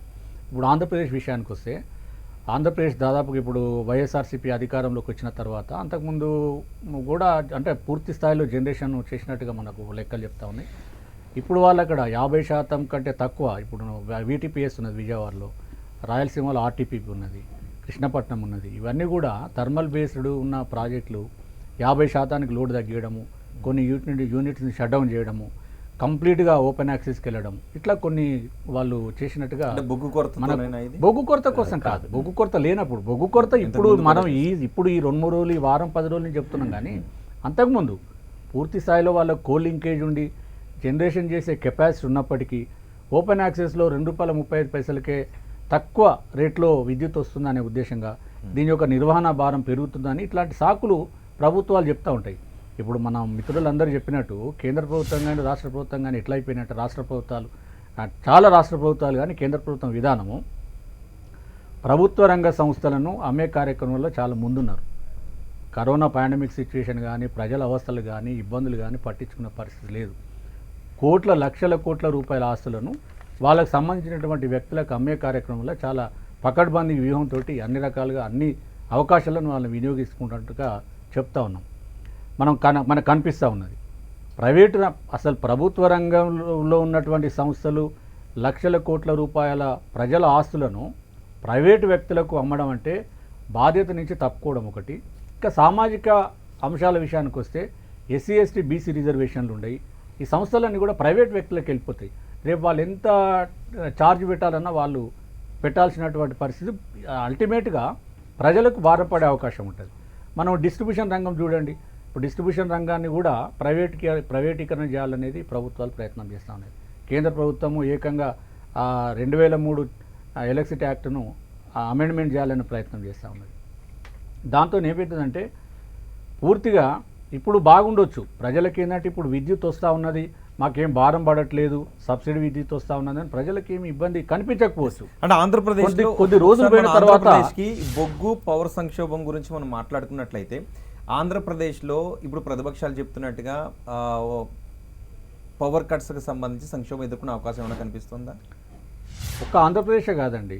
ఇప్పుడు ఒకవేళ ఇప్పుడు కేంద్ర ప్రభుత్వం చెప్పినటువంటి కోల్ ఇండియా దగ్గర 4 లక్షల మెట్రిక్ టన్కు మాకు రెడీగా ఉంది, మాకు 24 రోజుల వరకు కూడా మాకు ప్రాబ్లం లేదు, ఇంకా ప్రొడక్షన్ కూడా పెంచుతాము, అందరికీ చేరవేస్తామని చెప్పింది. ఆ విధంగా కనుక అన్ని రాష్ట్రాలకు వాళ్ళ లింకేజ్ ప్రకారంగా వాళ్ళ అవసరాల రీత్యా ఎంత కోల్ అవసరమో అంత కనుక ట్రాన్స్పోర్ట్ చేసి అందిస్తే ఈ సంక్షోభం నుంచి అధిగమించే అవకాశం ఉన్నది. లేదు ఈలోపే కనుక థర్డ్ వేవ్ వచ్చి ఇంకా కోల్ ప్రొడక్షన్లో కనుక ఏమైనా ఇబ్బందులు వస్తే కనుక కొంత పవర్ కట్ అనేది కొన్ని రాష్ట్ర ప్రభుత్వాలు ఇష్టం, అది వాళ్ళు వచ్చే అవకాశం కూడా ఉండొచ్చు. మీకేమనిపిస్తుందండి అనిల్ కుమార్? ఆంధ్రప్రదేశ్ విషయానికి వచ్చినప్పుడు మెజారిటీ థర్మల్ స్టేషన్స్ అన్నిటిని కూడా థర్మల్ స్టేషన్ కెపాసిటీని తగ్గించడము లేదంటే పూర్తి స్థాయిలో క్లోజ్ చేయడము చాలా రోజుల నుంచి మనం గమనిస్తూ ఉన్నాం. అది బిఫోర్ మనకి ఈ సమస్య బొగ్గు సమస్య కన్నా ముందు. ఇప్పుడు సడన్గా బయట ఎక్స్చేంజ్లో అంటే ఇంతకుముందు ఎందుకు వెళ్ళారంటే ఎక్స్చేంజ్లో తక్కువ రేట్ దొరుకుతుంది కాబట్టి వెళ్ళామంటున్నారు. ఇప్పుడు ఎక్స్చేంజ్లో ఎక్కువ రేట్ అయింది. అప్పుడు మనం ప్రొడక్షన్ చేయాలంటే ఇమీడియట్గా బొగ్గు అవసరం పెరుగుతుంది. అదేవిధంగా నాన్ ఆపరేషన్లో ఉన్న యూనిట్స్ అన్నిటిని కూడా తిరిగి ఆపరేషన్లోకి తీసుకురావాలంటే కొంత ఇబ్బంది కలిగే అవకాశం ఉన్నా కూడా కోల్ లింకేజ్ ఇమీడియట్గా తీసుకొని వాటిని ఇంప్రూవ్ చేసుకొని మళ్ళీ యూనిట్లన్నింటినీ పెట్టుకోవడం ద్వారా ఈ సమస్యను కొంత ఉపశమనం లభించే అవకాశం ఉంది. ఇక్కడ గమనించాల్సింది ఏంటంటే మనకు పూర్తి స్థాయిలో తక్కువకు దొరుకుతుంది కదా అని చెప్పేసి ఓపెన్ యాక్సెస్లో పూర్తి స్థాయిలో వెళ్ళడం ద్వారా ఈరోజు ఈ సమస్య ఆంధ్రప్రదేశ్లో కొంత ఇబ్బందిగా మారిన పరిస్థితిని మనం గమనించాలి. కాబట్టి ప్రభుత్వ రంగంలో ఉన్న ఏవైతే దాని ద్వారా ప్రజల మీద పవర్ కట్ భారం పడే అవకాశం లేకపోయినా ఎక్కువ ధరకు విద్యుత్ కొనాల్సినటువంటి పరిస్థితులు అయితే అక్కడ కనిపిస్తూ ఉంటాయి. ఇప్పుడు ఎక్కువ ధరకు కొనాల్సిన పరిస్థితి ఒకటి ఏర్పడింది. గతంలోనేమో తక్కువ కొంటున్నామన్నారు, ఇప్పుడు ఎక్కువ కొనాల్సి వస్తుంది. మరి దీనికి సమాధానం చెప్పాల్సిన పరిస్థితి ఏర్పడుతుంది. కాబట్టి మినిమం ఖచ్చితంగా ప్రభుత్వ రంగంలో ఉన్న థర్మల్ స్టేషన్స్ కానీ వాటిని రెగ్యులర్గా రన్ చేస్తూ ఉండడం వల్ల పూర్తి స్థాయిలో ఓపెన్ యాక్సెస్ పైన ఆధారపడకపోవడమే మంచిది అనేది మనకు ఈ చర్చ ద్వారా మనకు అర్థమవుతుంది. ఓపెన్ యాక్సెస్ లో రేట్లు పెరగడానికి మిగతా చోట కరెంట్ లభ్యత లేకపోవడం, అక్కడ బొగ్గు కొరత రావటం, ఎక్కువ బొగ్గును ఎక్కువ ధర పెట్టి కొనటం. సో దీని కారణం మళ్ళీ చూస్తుంటే ప్రపంచవ్యాప్తంగా బొగ్గు ధరలు పెరిగిపోవడం, దేశీయంగా ఉత్పత్తి తగ్గడం. సో ప్రపంచవ్యాప్తంగా బొగ్గు ధరలు ఇప్పుడు పెరిగాయి కాబట్టి మళ్ళీ ఇలాంటి సంక్షోభం రాదు అని కూడా చెప్పలేం. ఇలాంటి నేపథ్యంలో ప్రపంచవ్యాప్తంగా బొగ్గు ధరలు పెరిగి ఇంపోర్ట్ మీద దాని ప్రభావం పడుతుంది అన్నప్పుడు దేశీయంగా లభ్యత ఉన్న బొగ్గును ఇమ్మీడియట్గా సప్లై చేసే మెకానిజం డెవలప్ అయ్యే అవకాశం ఉంది. ఆ దిశగా ఆలోచనలు జరుగుతున్నట్టుగా కనిపిస్తుంది. మోహన్ గారు, దేశీయంగా బొగ్గు ఉంది, ఉత్పత్తి జరుగుతుంది. ఎట్ ది సేమ్ టైం ప్రపంచవ్యాప్తంగా వచ్చే ఈ కార్బన్ ఎమిషన్ తగ్గించాలనే నిబంధనలు ఉన్న క్రమంలో బొగ్గు ఉత్పత్తిని కూడా తగ్గించాలి. ఇమీడియట్ గా మనకి బొగ్గు ఉపయోగాన్ని తగ్గించేటువంటి పరిస్థితులు మనకు కనిపించట్లేదు. చాలా పరిశ్రమలు వాటిపైన ఆధారపడి ఉన్నాయి. విద్యుత్ 70% వరకు వాటిపైన ఆధారపడి ఉన్నాం. కాబట్టి పైగా పీక్ అవర్స్ లో సంప్రదాయేతర విద్యుత్ ఉత్పాదక సంస్థలు వాటి అవసరాలను తీర్చలేవు. కాబట్టి బొగ్గుని ఇప్పట్లో మనం దూరం చేసేటువంటి పరిస్థితులు కనిపించాయి. సార్, ఇది ఇప్పుడు ఈరోజు మనం అనుకునేది కాదు. గత 10-15 సంవత్సరాల నుండి ఈ ఎమిషన్, కార్బన్ ఎమిషన్ తగ్గించాలి, పొల్యూషన్ బాగవుతుంది కాబట్టి కార్బన్ బర్నింగ్ అనేది తగ్గించాలనేది ప్రపంచవ్యాప్తంగా అన్ని దేశాలు తీసుకున్న నిర్ణయాలు. కానీ భారతదేశానికి వచ్చేసరికి ఏంటంటే ముందు చూపు లేక ఇటువంటి రిన్యూవబుల్ సోర్స్కు వెళ్లకుండా ఇప్పటికే సోలార్ పవర్ మీద చాలా చేయనుంటివి. సోలార్ పవర్ ప్లాంట్స్ చాలా ఎస్టాబ్లిష్ చేసుకుని ఉండుంటే బాగుండేది. ఇప్పుడు సింగరేణి అయితే ఇప్పటి వరకు 300 మెగావాట్లు డెవలప్ చేస్తుంది గత 5 సంవత్సరాల నుండి. ఇప్పుడు ఇంకొక 350 మానేర్ డ్యామ్ మీద ఫ్లోటింగ్ సోలార్ ప్లాంట్లు పెడుతుంది. సో ఇట్లా చేసుకోవచ్చు. అదే అమెరికా లాంటి దేశాలలో న్యూక్లియర్ పవర్ ప్లాంట్లు కూడా ఉన్నాయి. మన దగ్గర కూడా అప్పట్లో ఏదో కాంగ్రెస్ గవర్నమెంట్ ఉన్నప్పుడు రాజీవ్ గాంధీ ఎవరు మా ప్రైమ్ మినిస్టర్ ఉన్నప్పుడు సోలార్ పవర్ ప్లాంట్ పెట్టాలనే ఆలోచన వచ్చింది. మళ్ళీ ఆ తర్వాత దాని డిస్కషన్ లేదు. సో బొగ్గు మీద ఆధారపడడం ఇప్పటి వరకు పీక్ స్టేజ్ వచ్చేంత వరకు కూడా వేరే రిన్యూవబుల్ సోర్స్ ఆలోచించకపోవడం అనేది మన పాలకుల టైడిల్ పవర్ జనరేషన్ కూడా ఉంది మనకి, అది ఇంకా రీసెర్చ్ పరిధిలోనే పరిస్థితిలోనే ఉన్నట్టు. అంటే మన యొక్క రిక్వైర్మెంట్కు తగ్గట్టుగా ఈ రెన్యూవబుల్ ఎనర్జీని ఆ స్థాయిలో డెవలప్ అవ్వలేదు, ఆ స్థాయిలో మనం పెట్టే పరిస్థితి కూడా ఇప్పుడు లేదు. దశల వారీగా పెంచాలి. ఈరోజు సమస్య కూడా ప్రధానంగా దీని వెనకాల మనకు కనిపిస్తుంది అంటే సడన్గా రెన్యూవబుల్ ఎనర్జీని పిక్చర్లోకి తీసుకొచ్చి పూర్తి స్థాయిలో వాటి వాడకం పెంచాలనేది దీని వెనకాల కనపడుతూ ఉంది. సడన్గా తీసుకొచ్చి దశల వారీగా పెంచడం మంచిదే. మనం అసలు దీంట్లో కొంత లోపం కూడా అంటే సెంట్రల్ గవర్నమెంట్ యొక్క పాలసీలో లోపం కూడా గత కొన్ని సంవత్సరాలు కనపడుతుంది. ఎందుకంటే దాదాపు 1,00,000 మెగావాట్లకు సంబంధించిన థర్మల్ ప్లాంట్లు నాన్ ఆపరేషనల్గా ఉన్నాయి. ఓవరాల్ మొత్తం మన దగ్గర స్థాపిత విద్యుత్ కేంద్రాల్లో 1,00,000 మెగావాట్లకు సంబంధించిన థర్మల్ విద్యుత్ కేంద్రాలే పని లేకుండా చాలా రోజుల నుంచి కూడా ఖాళీగా ఉన్నాయి. ఇప్పుడు ఈ పరిస్థితిని ఇంకా అగ్రివేట్ అయ్యే అవకాశం ఉంది కోల్ సంక్షోభం ముందుకు జరిగితే. అదేవిధంగా ఈ ఏవైతే రెన్యూవబుల్ ఎనర్జీని పెంచితే కోల్ సంక్షోభం ఇంకా పెరిగే కోల్ సంక్షోభం పెరిగే అవకాశాలు అయితే కనపడలేదు. ఎందుకంటే విద్యుత్ అదే కోల్ సంక్షోభం విద్యుత్ రంగం పైన పడి విద్యుత్ సంక్షోభం ముదిరే అవకాశం ఇక్కడ ఏంటంటే సార్, కోల్ సంక్షోభము దాని నుంచి బయటపడడానికి సెంట్రల్ గవర్నమెంట్ కొన్ని చర్యలకు పూనుకున్నట్టుగా మనకు కనపడతా ఉంది. క్యాప్టివ్ మైన్స్ నుంచి దాదాపుగా 20% ఎక్సెస్ జనరేషన్ జరుగుతూ ఉంది, కోల్ ప్రొడక్షన్ జరుగుతూ ఉంది. దాన్ని అందరికీ ఎక్కడైతే తక్కువ ఉందో అక్కడ పెంచడానికి అన్ని రాష్ట్రాలకు కూడా ఒక సర్క్యులర్ ఇవ్వడం కూడా జరిగింది. కాబట్టి వాళ్ళు దిద్దుబాటు చర్యల్లో ముందుకెళ్ళినట్టుగా కనపడుతుంది. ఎందుకంటే సడన్గా డిమాండ్ అనుకున్న దానికన్నా అవసరం అంటే ఇంతకుముందు లేనిది ఇప్పుడు వచ్చింది కాదు, కాబట్టి ప్రొడక్షన్ జరుగుతుంది. కానీ ఇక్కడ మనం కొంత ఇంకా గమనించాల్సిన సడన్గా మనము ఈ రెన్యూవబుల్ ఎనర్జీని హ్యూజ్ మేనర్లో ఒకేసారి తీసుకురావడం వల్ల కొంత ఇబ్బందిని ఎదుర్కొనే పరిస్థితి అయితే భవిష్యత్తులో ఉంటుంది. అంటే దానివల్ల ఏంటంటే అధిగమించడానికి ఎలాంటి ప్రయత్నాలు చేస్తారో చూద్దాం. ఫైనల్గా సూర్యప్రకాష్ గారు మీరు ఎటువంటి సూచన చేస్తారు? ఆ సూచన నేను ఇప్పుడు it appears to be an apparent shortage. It is not a deep-rooted shortage in my opinion. And then there are some what is called errors, omissions on the part of this some institutions in not preparing in time. తర్వాత ఒక point నేను చెప్పదలుచుకున్నాను. ఇప్పుడు ఒకవేళ మనకు దురదృష్టం ఉండి ఈ పవర్ షార్టేజ్ని వీ హ్యావ్ టు ఫేస్ చేయాల్సి వస్తే ఇది equitable allocation of energy, available energy అనేది it is earlier it was in the hands of the government. Electricity IE act కింద ఒకప్పుడు గవర్నమెంట్ చేతిలో ఉండేది.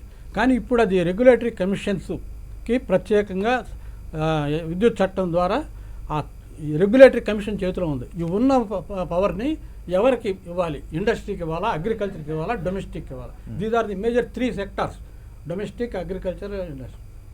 So the commission has to decide from the socio-economic aspects తీసుకుని in the interest of the state. The commission has to do under section 23 of the Electricity Act 2003. The commission has got the power to direct the licenses to restrict supply, distribution and use of energy by consumers. కన్స్యూమర్ని కూడా యూజ్ని control చేసే power కమిషన్కి ఉంది. So ఇది commission ముందే వాళ్ళు కూడా సడన్గా వచ్చి ఏం చేయాలనేది కాకుండా ఒకవేళ వారు చెప్పినట్టుగా ముందుకు వస్తే మీరు అడిగినట్టుగా ముందు రాబోతుంటే how to distribute the available energy దానికి ఒక ప్రయారిటీ లిస్ట్ పెట్టుకోవాలి కమిషన్. చూద్దామండి మరి ఏం చేస్తారో రాబోయే రోజుల్లో మనకి ఎటువంటి నిర్ణయాలు తీసుకుంటారు. ఇప్పటికే కేంద్ర ప్రభుత్వం చెప్తోంది సంక్షోభం తీసుకైతే లేదు, అంతా కూడా కంట్రోల్లోనే ఉంది, అంతా కూడా మన చేతిలోనే ఉంది. సో విద్యుత్ ఉత్పాదక సంస్థలకు బొగ్గును సప్లై చేస్తూ ఉన్నాం కాబట్టి రాష్ట్రాలు గగ్గోలు పడాల్సిన అవసరం లేదు అంటున్నారు. కానీ రాష్ట్ర ప్రభుత్వాలు మాత్రం ఇప్పటికీ గగ్గోలు పెడుతున్నాయి. చాలా విద్యుత్ ఉత్పాదక కేంద్రాల్లో బొగ్గు నిల్వలు 0 స్థాయికి చేరుకున్నాయి. మరికొన్ని ఉత్పాదక కేంద్రాల్లో కేవలం 5 రోజులకు లోబడి మాత్రమే ఉండేటువంటి పరిస్థితులు ఉన్నాయని చెప్తున్నారు. వాటన్నిటికీ కూడా సప్లై చేస్తామని కేంద్ర ప్రభుత్వాలు అంటున్నాయి. ఇదే విషయంపైన విశ్లేషణ కొనసాగిద్దాం. ప్రొఫెసర్ నాగేశ్వర్ గారు ప్రస్తుత బొగ్గు కొరత, విద్యుత్ సంక్షోభానికి కారణాలను విశ్లేషించడానికి ప్రొఫెసర్ నాగేశ్వర్ మనకు అందుబాటులో ఉన్నారు. నాగేశ్వర్ గారు నమస్తే అండి.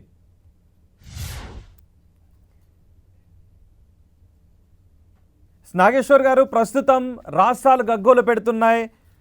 చాలా విద్యుత్ ఉత్పాదక కేంద్రాలు లోడ్ షెడ్డింగ్ తీసుకువెళ్తున్నాయి, బ్లాక్అవుట్స్ అంటున్నాయి. కానీ కేంద్ర ప్రభుత్వం మాత్రం అంతా కంట్రోల్లోనే ఉంది అంటోంది. ఏంటండి ప్రస్తుతం ఏ స్థితిలో ఉన్నట్టుగా మీకు అనిపిస్తోంది?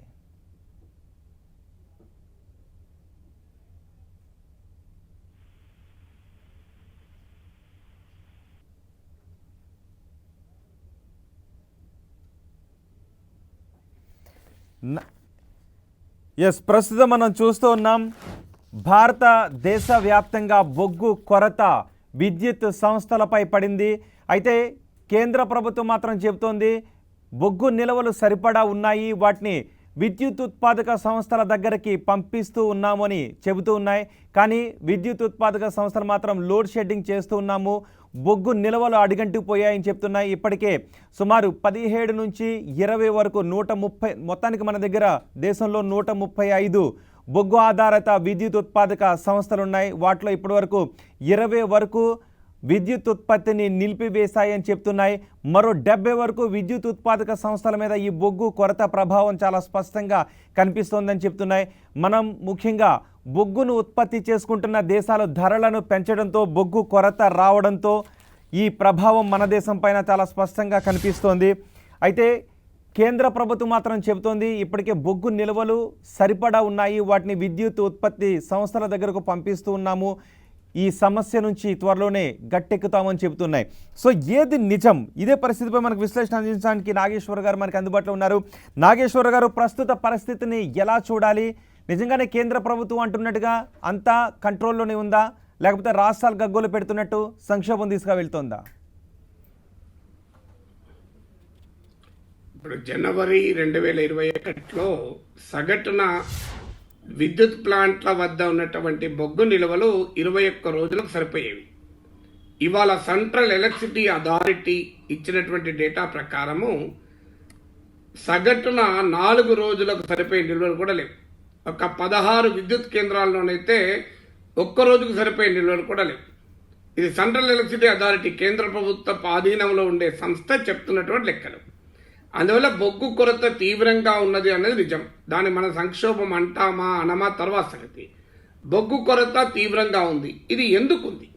దీనికి కారణాలని లోతుగా మనం అధ్యయనం చేయాల్సిన అవసరం ఉంది. 2016లో మన దేశంలో బొగ్గు సమృద్ధిగా ఉండడమే కాకుండా బంగ్లాదేశ్కు బొగ్గు ఎగుమతి చేయాలని ఆలోచించాం మనం.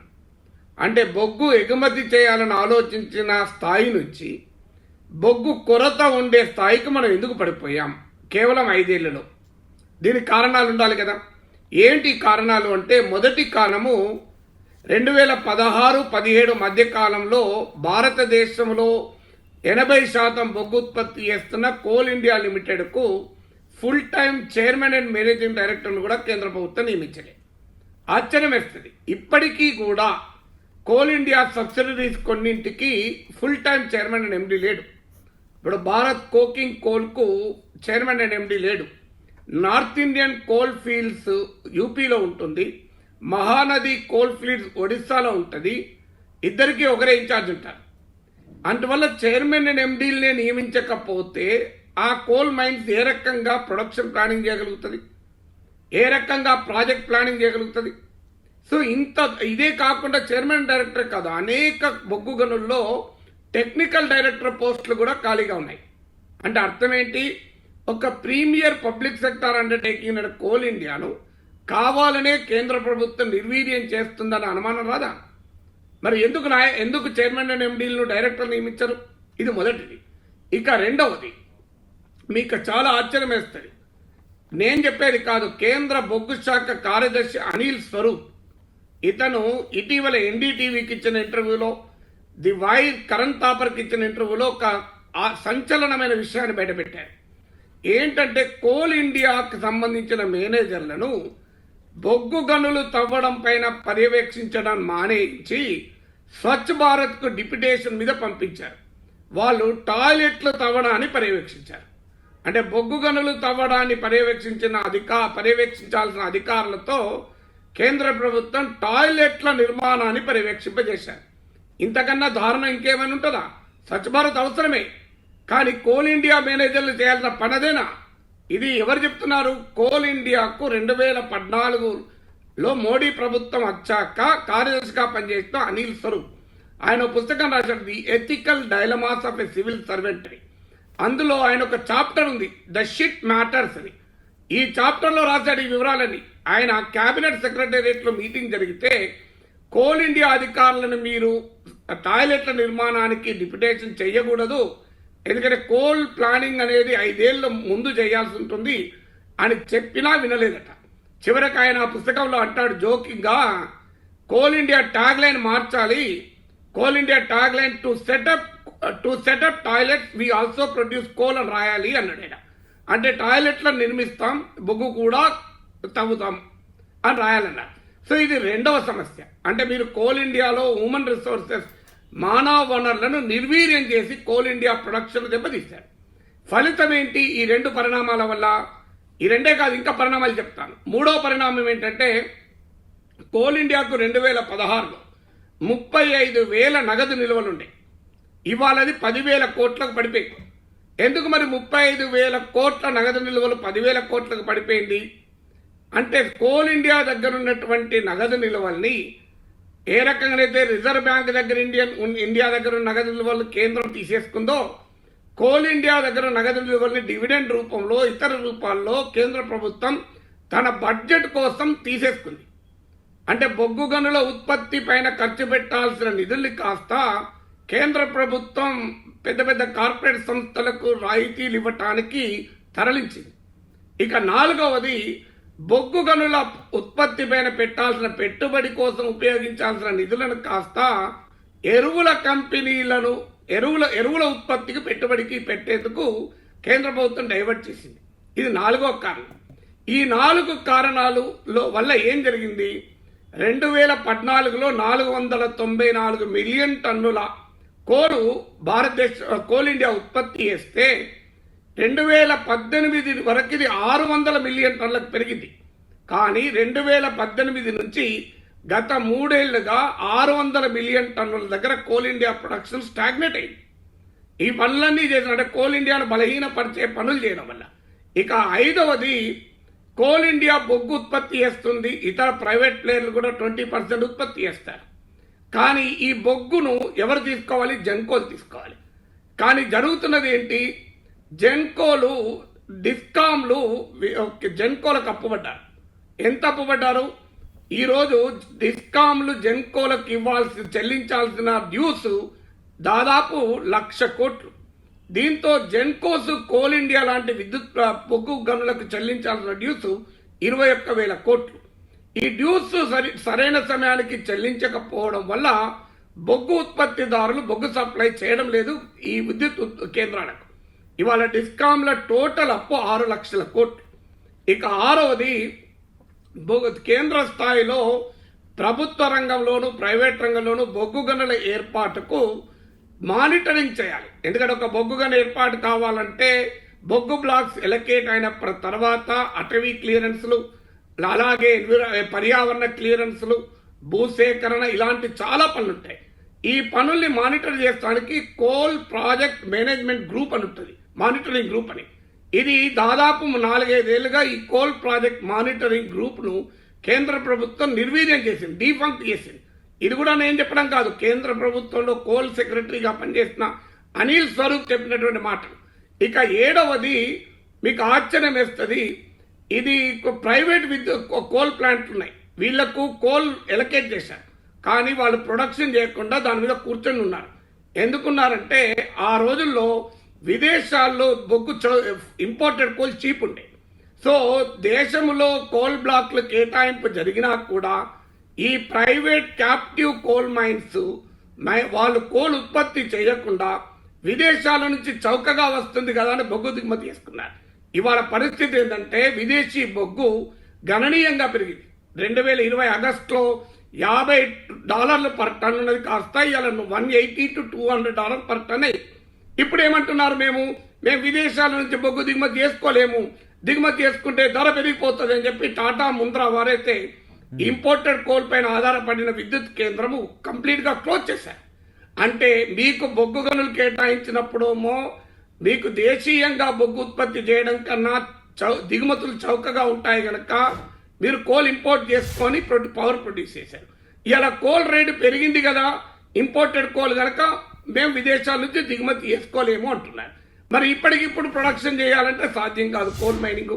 మరి ప్రైవేట్ విద్యుత్ ప్లాంట్లు, ప్రైవేట్ బొగ్గు గనులు కేటాయించినా కూడా ప్రైవేట్ వారు ఎందుకు ఉత్పత్తి చేయడం లేదు? ఇప్పుడు యూపీఐఎంలో, ఎన్డీఏఎంలో కూడా ప్రైవేట్ వారికి బొగ్గు గనులు కేటాయించారు. కానీ ఇప్పటికీ కోల్ ఇండియానే 80% ఆఫ్ ద ప్రొడక్షన్ ఎందుకు చేస్తోంది? అందువల్ల ఇది కాక 8వది మీకు ఇన్వెంటరీస్ మెయింటైన్ చేయాలి.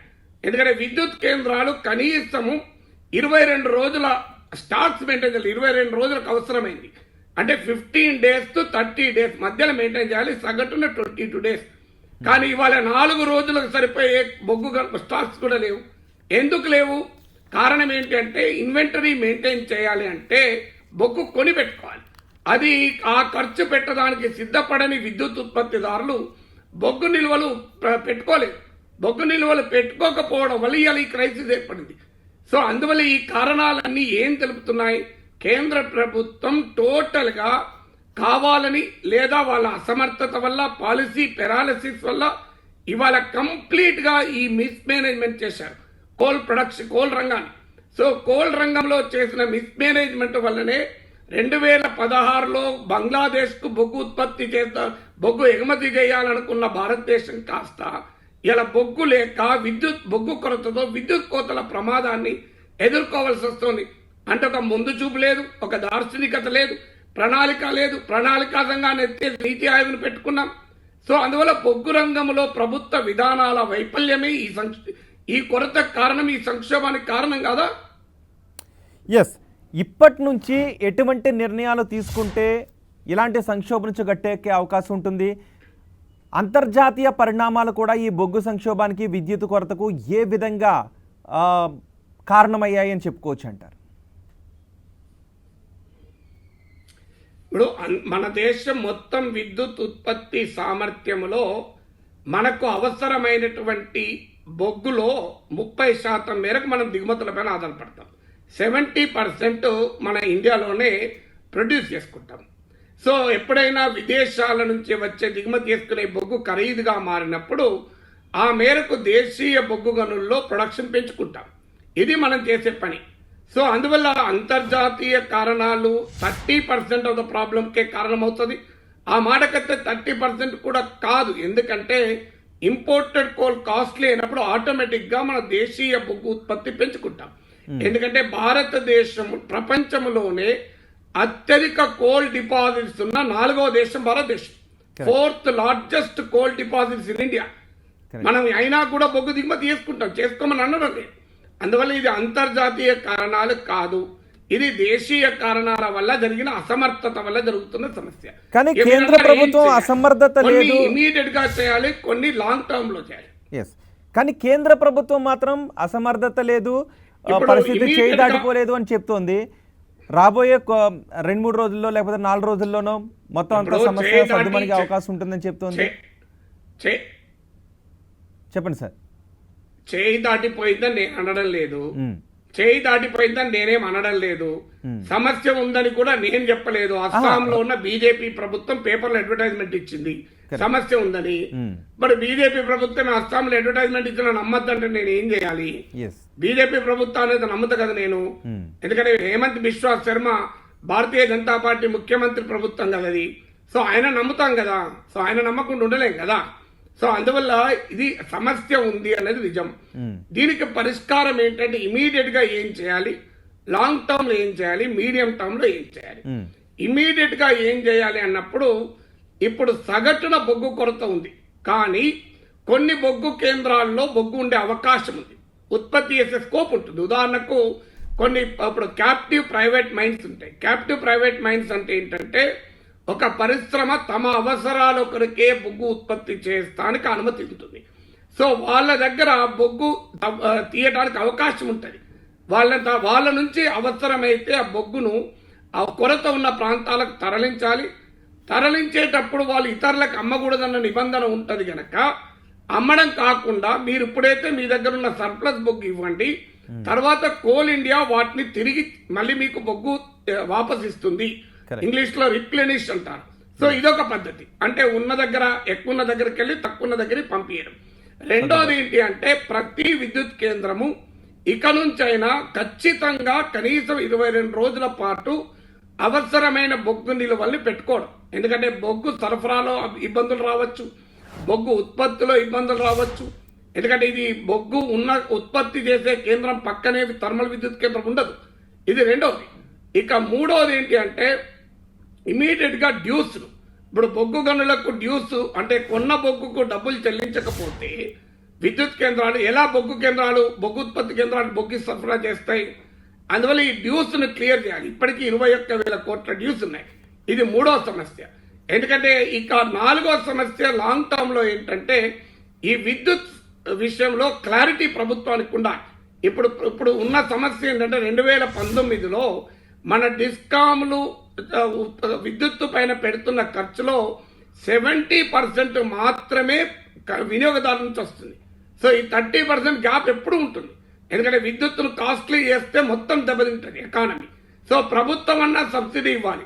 సో అది ప్రభుత్వంలో స్పష్టత ఉండాలి. ఎంత ధరకు విద్యుత్తు డిస్కామ్లు కొనాలి, జెన్కోలు ఎంత ధరకు బొగ్గు అమ్మాలి, ఈ క్లారిటీ బొగ్గు రంగంలో స్పష్టత ఉండాలి. ఐదోది ఏంటంటే కోల్ ఇండియా దగ్గర ఇప్పటికైనా ఇంకొక 10,000 కోట్లు మిగిలే ఉన్నాయి. అంటే 35,000 కోట్లు 25,000 కోట్లు కేంద్ర ప్రభుత్వం తన ఖర్చులకు తీసుకుంటే మిగతా 10,000 కోట్లైనా ఇప్పటికి ఇమీడియట్ గా బొగ్గు ఉత్పత్తిని ఎక్స్పాండ్ చేస్తానికి దీన్ని వినియోగించాలి. సో బొగ్గు ఉత్పత్తిని విస్తరించడానికి, ఎందుకంటే బొగ్గు నిక్షేపాలు ఉన్నాయి, విస్తరించడానికి వీటిని ఉపయోగించాలి. సమస్య ఏంటంటే బొగ్గు గనులు ప్రైవేట్ వారికి ఇస్తే పరిష్కారం అవుతుంది అనేది కేంద్ర ప్రభుత్వ విధానం.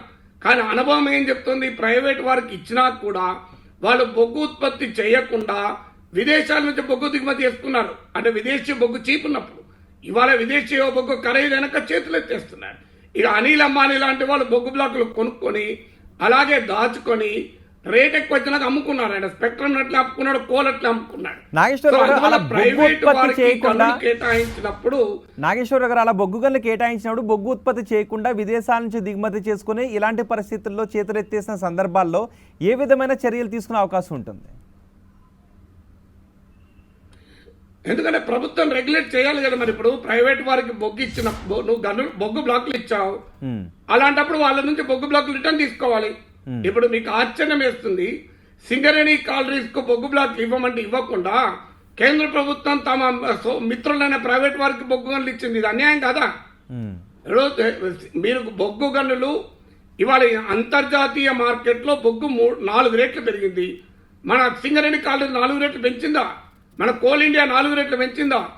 అంటే మీరు ఇదే ప్రైవేట్ రంగంలో ఉండుంటే మన విద్యుత్ అవసరాలకు ఇస్తారా? 4 రెట్లు ఎక్కువ వస్తుంది కనుక అంతర్జాతీయ మార్కెట్లో అమ్ముకుంటారు కదా. అందువల్ల బొగ్గు బ్లాక్లు ఎవరికి ఇవ్వాలి? మొదలు బొగ్గు బ్లాక్లు మన దేశ ప్రజల అవసరాలు తీర్చే విద్యుత్ కొరకు ఉపయోగించాలి, ప్రైవేట్ వాళ్ళ లాభాల కొరకు కాదు కదా. అందువల్ల బొగ్గు విధానంలో ఉన్న స్పష్టత అనేది కేంద్ర ప్రభుత్వానికి ఉండాలి. ఇలా సింగరేణి అడుగుతుంటే బ్లాక్లు ఇవ్వకపోవడం ఏంటి? తెలంగాణ గడ్డపైన ఉన్న భూమిని తీసుకెళ్లి ప్రైవేట్ వారికి అప్పచెప్పడం ఏంటి? ఒక ఉదాహరణ చెప్తున్నా నేను. సో ఈ పని చేయకూడదు.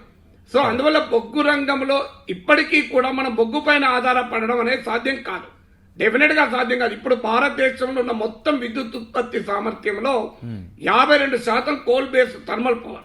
కానీ మన దేశంలో ఉత్పత్తి అయిన మొత్తం విద్యుత్తులో 72% బొగ్గుతో ఉత్పత్తి చేస్తున్నాం. ఇది వాతావరణ మార్పు కారణమవుతుంది. ప్రపంచవ్యాప్తంగా ఆంక్షలు ఉన్నాయి. అందువల్ల బొగ్గు ఏతర శిలాదేతర ఇంధన వనరులపైన కేంద్రీకరించాలి. అది పవన విద్యుత్ కావచ్చు, సౌర విద్యుత్ కావచ్చు, జల విద్యుత్ కావచ్చు. అయితే సమస్య ఏంటంటే ఇది ప్రతి సందర్భంలో సౌర విద్యుత్ దొరకదు నీకు. ఇప్పుడు వర్షాకాలంలో సౌర విద్యుత్ కదా, వర్షాకాలంలో జల విద్యుత్. అందువల్ల ఇంటగ్రేటెడ్ పవర్ ప్లానింగ్ ఉండాలి. బొగ్గు వినియోగాన్ని తగ్గించుకుంటూ సంప్రదాయేతర ఇంధన వనరులను పెంచుకునే దిశగా ప్రభుత్వాలు ఎటువంటి ఆలోచన చేస్తాయి? అలాగే బొగ్గు విషయంలో ప్రభుత్వాల దృక్పథం కూడా మారాల్సి ఉంటుంది. కేటాయింపుల విషయంలో కూడా ప్రభుత్వాల విధానం మారాల్సిన అవసరం ఉంటుంది. బొగ్గు విధానమే సరిగా లేదు అని కూడా చెప్తున్నారు. చూద్దాం ఈ సంక్షోభం నుంచి గట్టెక్కడానికి ప్రభుత్వాలు ఏం చేస్తాయనేది. ఇప్పటికే సంక్షోభం కంట్రోల్లోనే ఉంది అని కేంద్ర ప్రభుత్వం చెప్తుంది, కానీ రాష్ట్రాలు మాత్రం గగ్గులు పెడుతున్న నేపథ్యంలో వీటిని ప్రభుత్వం ఎలా మేనేజ్ చేస్తుంది అనేది, కేంద్ర ప్రభుత్వం ఎలా మేనేజ్ చేస్తుంది అనేది. Thank you very much Nageswara గారు. రచ్చబండలో అందుబాటులోకి వచ్చి సంక్షోభం గురించి మీ విశ్లేషణ అందించినందుకు. ఇవి రచ్చబండ విశేషాలు. తాజా సమాచారం కోసం చూస్తూనే ఉండండి 10 TV.